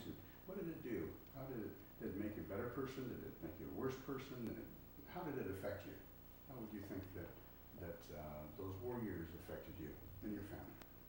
And the way things were way back in when we first met, when Margie and I first met, or How would it, in other words, if that had not happened, would your life have been different? if I hadn't met Margie, I mean, No, if you had not been involved in the war. on the war, if Second World War had not occurred, there'd been no war. It had been just straight on through. Would your life have been different? Did you come back a different person? Did people remark to you, you're a different person, Frank? Yeah. How did it change you? How did it affect you? It did affect me in many ways. It mainly was that I came back alive was a miracle. There was a bullet could have gotten me the same as get anybody else, you know. But I think the good Lord was always watching over me because I would pray all the time and I'd write letters to my wife. My wife has all the other letters that I used to send her, even the one when I got wounded. Your husband has been wounded, and how I was doing at the hospital. The government would send her letters, and she has all those letters, all of them. So it's just of years and years of memories, of beautiful memories, really. Because here I am, 80 years old, and still kicking, you know, and I just want the good Lord to give me a few more years so I can write a book. Because I think that the good Lord was with me all the time because of what my mom and my dad taught us when we were children. And that's what, I think that's what's missing in the nowadays when people they don't want to have no more than one kid. Well, because it's hard, it's so hard because husband and wife have to be working in order to make ends meet now, you know, everything. Gasoline, $2 a gallon. I mean, in our days earlier, in the days before when we got married, I mean, it was 10 cents a gallon. A loaf of bread was 10 cents. Nowadays, you got to spend $2 to buy a small little wheat loaf of bread. But you have to put up with it and live with it and just thank the Lord every day. Every day you get up, you thank Him. And I think that's what's behind the whole thing, that we believe that the good Lord died for us and He arose in the third day and He's up there in heaven waiting for us. I think that the real true God that we have in this world. Everybody else has Buddhas and different kind of, we don't knock them down. I mean, everybody has their own right to believe in whatever they want to, but we have in the United States, we have the one belief that we are good Christian people and we don't do anybody any harm. And if they do harm to you, you forgive them, because the Bible says so. You're supposed to forgive your enemies, forgive them, because God forgives us for all that we've ever done bad. He forgave us when we acknowledge that He died for us on the cross. And do you think that you're trying to say to me that your religious values is what did they become stronger as a result of your experiences in the military? Did they become less strong? I'm trying to get to, was there a change and what was it as a result to your life? Because of the war or just Yes. of the war? Yes. Or did the war change you at all? Did you come back exactly the same person, only a year different? You're older, exactly the same guy, walking the same step, just a year older. No. Or was there change in that period, couple of years? What happened?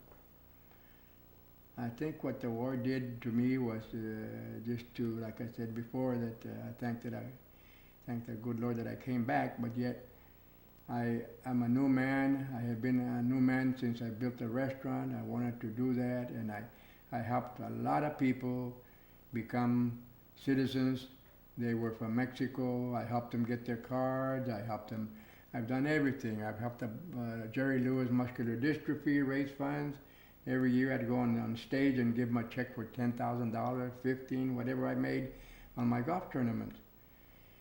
And then when Proposition 13 came along, well, then funds were cut off. So then I decided to do these fundraisers for the Boys Club.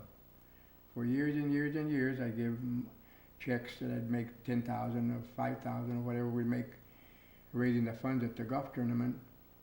And I would give it to the Boys Club through Father Tom at San Gabriel Mission. And he was in charge of the Boys Club, I think, because we were kind of an offshoot of the Monterey Park Boys Club. But I think that's what changed me, wanting to do more, to do for humanity, for somebody that needed it. In other words, I don't want to help somebody that's already a well-to-do person. I mean, hey, somebody else down here needs help. And that goes to the way I helped us raising the funds for Salesian High School. And I got letters from Father Murphy and all the people that were in charge. But I would raise funds for Salesian High School, and the money was to be used only to sustain the, what do you call it, when you have to pay so much money to stay in high school, at the Salesian High School, tuition. Tuition then, because we sent our kids to Catholic school, being that we were right next to the San Gabriel Mission, and in those days when we were raising them, we only had to pay, say, $80 for Robbie, and then the next month in line was Elaine, and she got it for $70, and then so on down, $10 less. Nowadays, the kids that are in parochial schools can't go there for less than $400 a month. So if you got two of them in there, that's $800 a month. So that's where my money went from Salesian High School. The greatest thing that did my heart and my soul and everything, that I said to myself, I know you're doing right, Frank. Because I used to raise money for Salesian High School, and they would come back after with a big sweater from Loyola, and they would give me a big hug and thank me, because every year I'd raise funds from local businessmen. I'd invite them and pick up their dinner tab, maybe 20 or 30 people from East LA, like La Luz El Dia, they own a bakery, probably own 10 blocks of businesses in there. But anyway, all those people would gladly give me a check for $500 or $1,000. Your brother George, your dad George was one of them.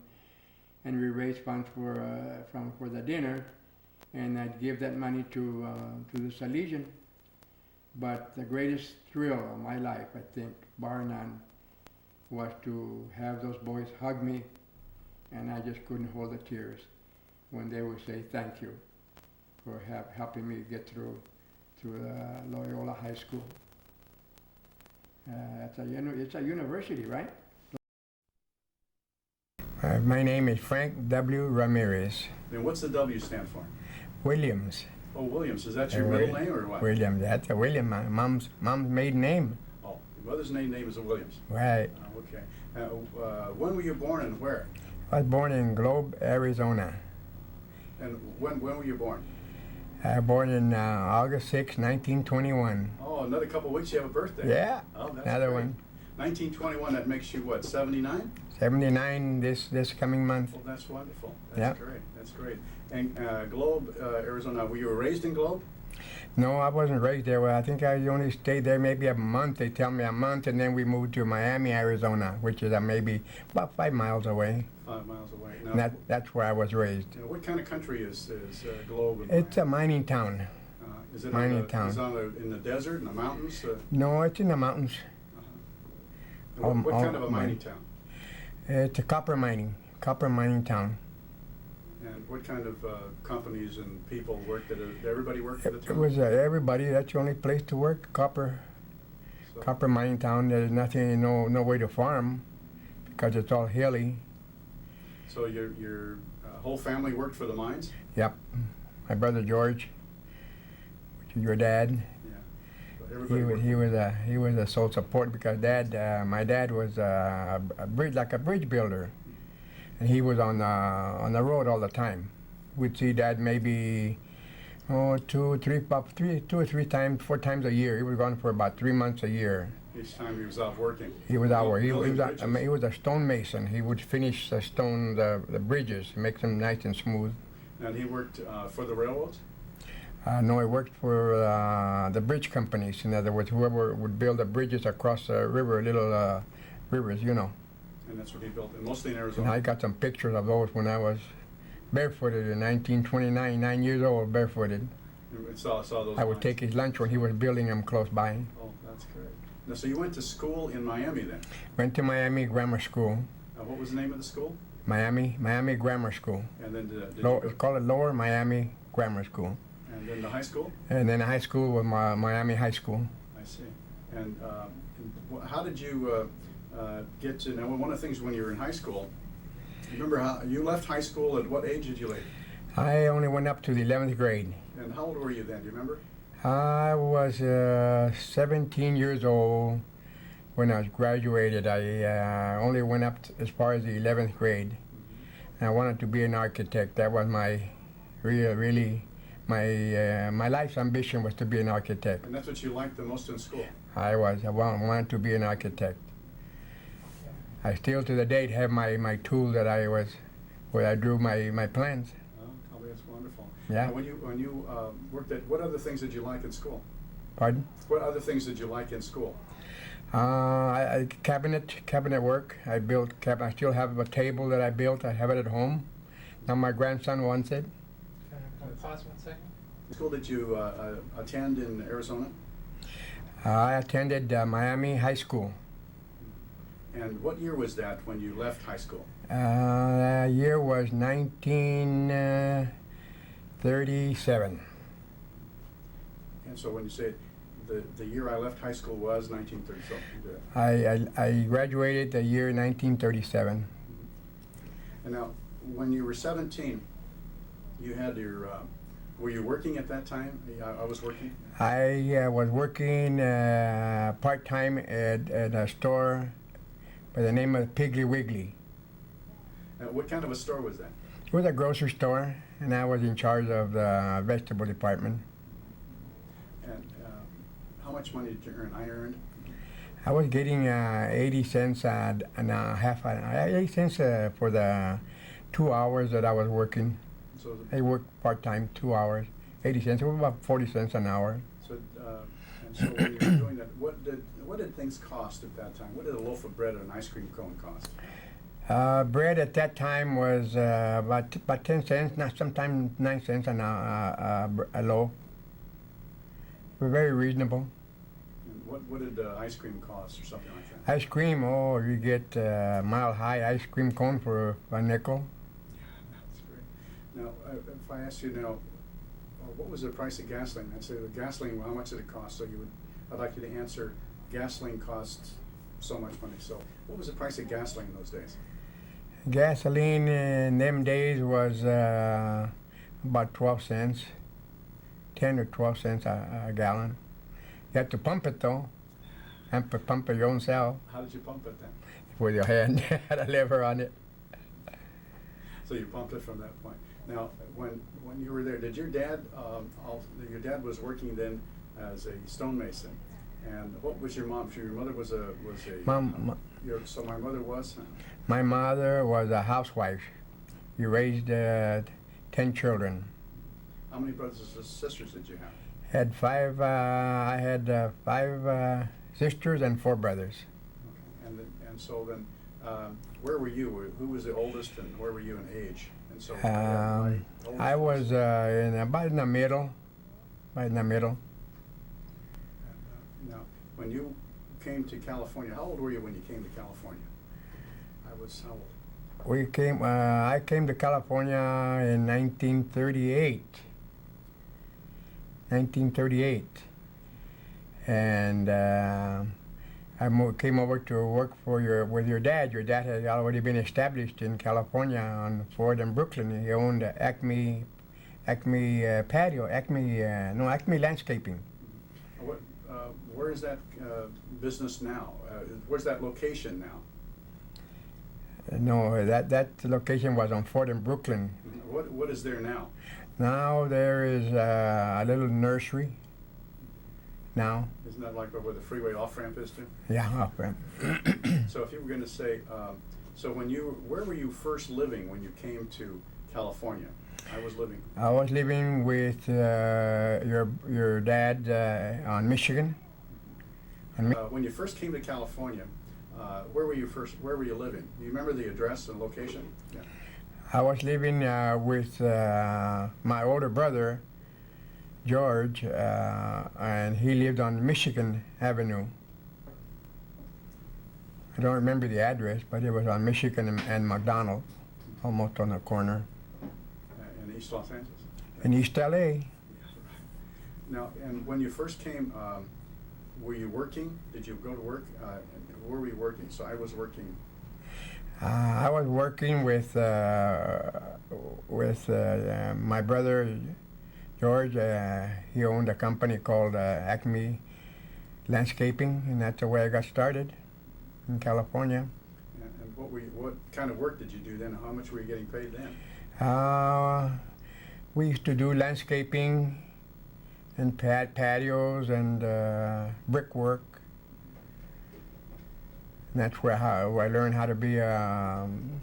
Actually started planting lawns. That's what was the main thing. That was the landscaping end of it, you know. And later on, we got into the brick business too. And so when you went there, now you were what 18 years old then. And what year was that? In 18 now. That was when I first came to California. Was what year? What year was it when you came to California? I was. How old was I then? Yes, and what year was it? I was 18 then. When you came to California. Now, where were you on December the 7th of 1941? So if you could, I was where? I was on that date. Yeah, no, on December the 7th of 1941, I was. On December 7th. On December 7th, 1941, I was at my brother's home when I heard that we had been bombed in Pearl Harbor. I heard it on the radio. President Roosevelt was very stern on the voice. It came over real strong. I could hear it in the kitchen, from the kitchen, in the dining room where we were having breakfast on December 7th, 1941. What did you think was going to happen as a result of the bombing? I thought. Well, being a young man like that, I had never experienced anything like that before. So I just kind of grinned and said, well, if we have to go to war, we have to go to war. Being a good American citizen, you know. Did you have any brothers or sisters that were thinking about service in the military after the bombing of Pearl Harbor? I had several brothers and sisters, but I was closer to thinking of getting married. In fact, I think I was already married at that time. No, I was married in 39. Yes, I was already married. In 39, I was married in 1939, so I already had 2 children already. So at that in point. 41. So do you have any brothers and sisters who were in the service at that time, or by the time after Pearl Harbor, were there brothers and sisters involved in the military? How many brothers and sisters did you have that were involved in the military? After Pearl Harbor? Yes. I was called up for the draft, and I figured that being I had 2 children, that they probably wouldn't draft me because they're supposed to take the young kids first, you know, the single children first. But no, they went ahead and drafted me with 2 kids. How old were you then? The children were 1 year old, and the other one had just been born, maybe 3 months. And how old were you? I was 18, I was 19 years old. What Pearl Harbor? 19 years old. Now, when 17, you, 18, 19, 20 years old. I was 20 years old when they called me up to the draft board. And so you were drafted when you had 2 children. And Had 2 of them, when 20 years old. What age when were you drafted and where were you drafted? I was drafted in June the 7th in the Alhambra draft board, right there close to Acme, where my brother George had the Acme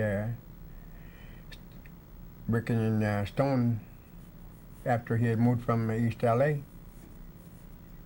And then, So it was the what do you call it, the draft board in Alhambra. I was registered there because I was working there so in now Alhambra. You were about 21 or 22 when you were drafted? No, I was 20 20 years old when I was drafted. Right away they didn't. And where did you go for your training when you were drafted? Were you drafted into the Army? Or I was drafted right away, and they shipped me to for basic training to Camp Roberts in Little Rock, Arkansas. For basic training? Little Rock, Arkansas. And something happened on the way to Camp Little Rock, Arkansas. I experienced what we had heard about and we had seen here, but not actually seen it in my own personal life. But they were against the Mexican people, even in Texas. And they wouldn't serve me food in Texas.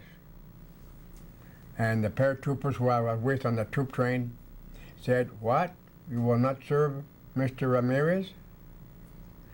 And they proceeded to wreck the place.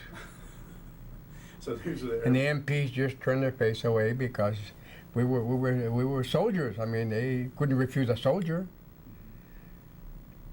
So they just wrecked the place inside, and we got back on the troop train and kept on going to Camp Little Rock, Arkansas, which was just maybe another. Remember where that happened in Texas? Pardon? Where did that happen in Texas? That there was discrimination. No, but where did it happen in Texas? When did it happen? Just where? where there was somewhere along in Texas, probably like in Abilene, because we traveled. Texas was a long way. It took a long time to go across Texas in a troop train. Now, Very big. You were in training in Arkansas for how long? Arkansas, only 3 months. That's all your basic training you get, 3 months. They teach you how to defend yourself and how to take apart your rifle in the dark with your eyes closed and everything. And what kind of gun were you assigned? They give you an M1 rifle. That's what you learn with your eyes closed. You have to disarm it and put it back together. Because they tell you that without that being clean and everything, that's your life. That's your baby. You sleep with it, you walk with it, everything. Take care of it. Where did you go for advanced training? Did you have advanced infantry training? Dancing? Did you have advanced infantry training? Not just regular infantry training. And then where were you assigned after Little Rock? After training, they shipped us, they gave a little 30-day furlough to come home only, and then they shipped us back to Camp Kilmer in New Jersey, and we were shipped overseas. So you're, from the time you were drafted and trained, you had about 4 months, and then you were shipped overseas? That's it, So 4 months. So I was in training from the time I was drafted till the time I was shipped overseas. Can you mention that? Just to repeat my words, so repeat the question. I was in training and then shipped overseas in how many months? So I was I was in training for 3 months, and then they left me go home for a furlough for 30 days, so that was 4 months. And then they shipped me to Camp Kilmer, and from then on they shipped me. It took about a month to get across the ocean too, so that was about 5 months, 5 months to actually get to Le Havre, France. We landed at Le Havre, France. And you remember when that would have been in what, August or September of 44? Of 44. So I arrived in I arrived in La Havre, France. Our boat docked in La Havre, France, and on about September of 44. 44. And what happened to you then? What kind of assignments did your unit get? And what unit were you attached to? We thought that we were going to just be there to occupy because we were all the guys that were with us from East LA. They told us that we were just going to, because we were already parents, in other words, that we might just be going there to occupy. They kind of pulled a good one on us, you know. We might just occupy that the war would be over by then. So they marched us up a big hill for about 5 miles, and we slept in a little tent. And the next morning they marched us down and then put us on a train, and off we went in a train right to the front lines in Germany. Got off the troop train, and then we started walking and into the battle zone. And what unit were you attached to in the Army? I was attached to what unit? What unit were you attached to? What division you were part of? I was attached to General Patton's 3rd Army and the 5th Division, Infantry Division in the 3rd Army, and it's called the Red Diamond. Did they have another nickname for it? The bloody Diamond, but it's a Red Devil. It's called a Red Devil Diamond, but. Anyway, we were called green fighters because we were just not even baptized yet in battle. Now, were you used as reliefs, as replenishment people? Oh yes, yes. They had lost a lot of soldiers. We were coming in to help them relieve of the ones that they had lost. And anybody tells you that you're not scared, that oh no, I wasn't scared in the battle. No, they're lying. Everybody's scared. You hear those bombs, screaming mimes and everything. They're coming at you. You're scared. All you can do is pray. And some guys that don't know how to pray, they learn how to pray. And how long were you in that first? I understand you had 2 battle stars. So where did you earn your first battle star? The first battles we went into was in Hollard, and actually I was wounded in the first battle. First battle that we went into in the town of Hollard, Germany, and I received what they call a $1 million flesh wound. It just went through my flesh, and you kept on fighting because I didn't feel it, you know, and your adrenaline. You just kept on fighting until it got dark. And then the boy said, "Frank, you're bleeding." I said, "Where? I don't mind." So finally they called for a medic, and sure enough, I was bleeding. So they sent me back to the hospital. And what kind of treatment did they have, and when did they send you back? They sent me back, and they cut all my clothing off because you have the long johns and the overcoat and the jacket and everything. It's so cold in the Ardennes forest where I was wounded, probably 30, 40 degrees below zero during the winter when we were fighting. And Christmas, I was wounded on Christmas Eve, or December 44. And so when they took me back to the hospital, they put me to sleep, and I woke up in Paris, in a hospital in Paris. And when I woke up, I had my Purple Heart on my chest. So it was nice to be in the hospital in a nice warm place, but. So that was in January of 45.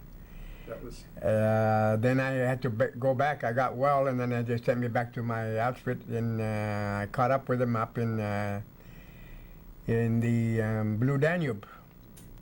How did you get back there? How did you get from Paris? You go from in trucks. They take you in trucks because they know where your outfit is at. And my outfit, the 5th Division in the 3rd Army had come from Africa, so they had been in Europe the longest. So when the war was over, we were the first ones to come back home. So we were very fortunate. So now it was in January of '45. What at that point you were at the you had a second battle star. Where did you earn that one? Yeah, the other battle was in the Battle of the Bulge. That was in December of '45. That's 44. the Battle of the Bulge. The two battles. What was? And the Battle of the Ardennes was the first battle, and then the other one was in the Battle of the Bulge, when our boys were surrounded in Bastogne. And That was the worst battle that we had. what was your unit doing at that time? What was your unit doing at that time? What were we doing there? Yes. We were helping to secure the what do you call it? The prisoners. They were actually prisoners surrounded. Our soldiers were surrounded, and that's when they had sent a German officer to ask our general to surrender, General McCulloch.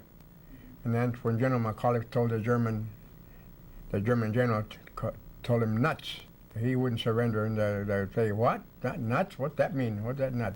That's what it means, nuts. They wouldn't surrender, so they wouldn't surrender. And the next morning, the clouds cleared and no more fog, so then here comes our airplanes, and they bombed the heck out of everybody, and we were able to break through and save all the boys in the Bastogne. So you were part of the relief unit? Right. So you were part of it. So I was part of the relief unit. Right. And when But I was wounded. That was my second. That's when I got wounded. and so you were part of the relief unit. That's when you Right. did it. Yeah. Now when you what did you do from say the spring of '45? What happened in the spring of '45 till because you got home in what, June of '45? In June '45, I got released in June '45. So what happened in the spring of '45? What happened In the with unit? spring, oh well, let's see. We were after that. Then when the war ended, they told us the war had ended. After that last battle, they surrendered. The Germans surrendered. So then it took maybe about 3 months to stop the war. And they surrendered by the thousands and thousands. So then, by then it was after January, after I got wounded, you know. So then after that, then before I know it became June, and I came home in June of '45. And when you left from Europe, how did you leave from the places you were in Germany? How did you get home? I left after the war ended. They told us that the 5th Division was going to come home because it had been the longest one that had been in battles. So then they just gave us a ticket to come home by private lines. American Airlines was just bringing us back as fast as they could. So you just got on Yeah, the we plane. weren't to no troop train or anything else. So They you just wasn't the- first class. They came home. Yeah. So where did you fly? So you flew from where? Where did you depart? We from? flew from Frankfurt, Germany. That's where I took some pictures, beautiful pictures of that stadium. And then we flew from there. They have a beautiful airport there, and then we flew from there to I think it was LaGuardia Air Force in New York, and then from there they drove us to Camp Roberts, and where they discharged us. So you came out of Camp Then Roberts. we got on a train and came home. So you got home. What time when you finally got home was when? We surprised them. I was surprised. I got home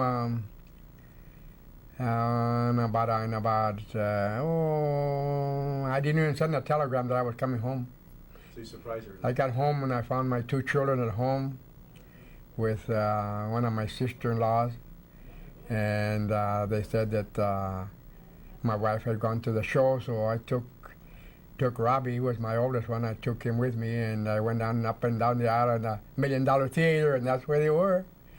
And I found them, and they couldn't believe that I was home. That was Finally got home. Thank the Lord.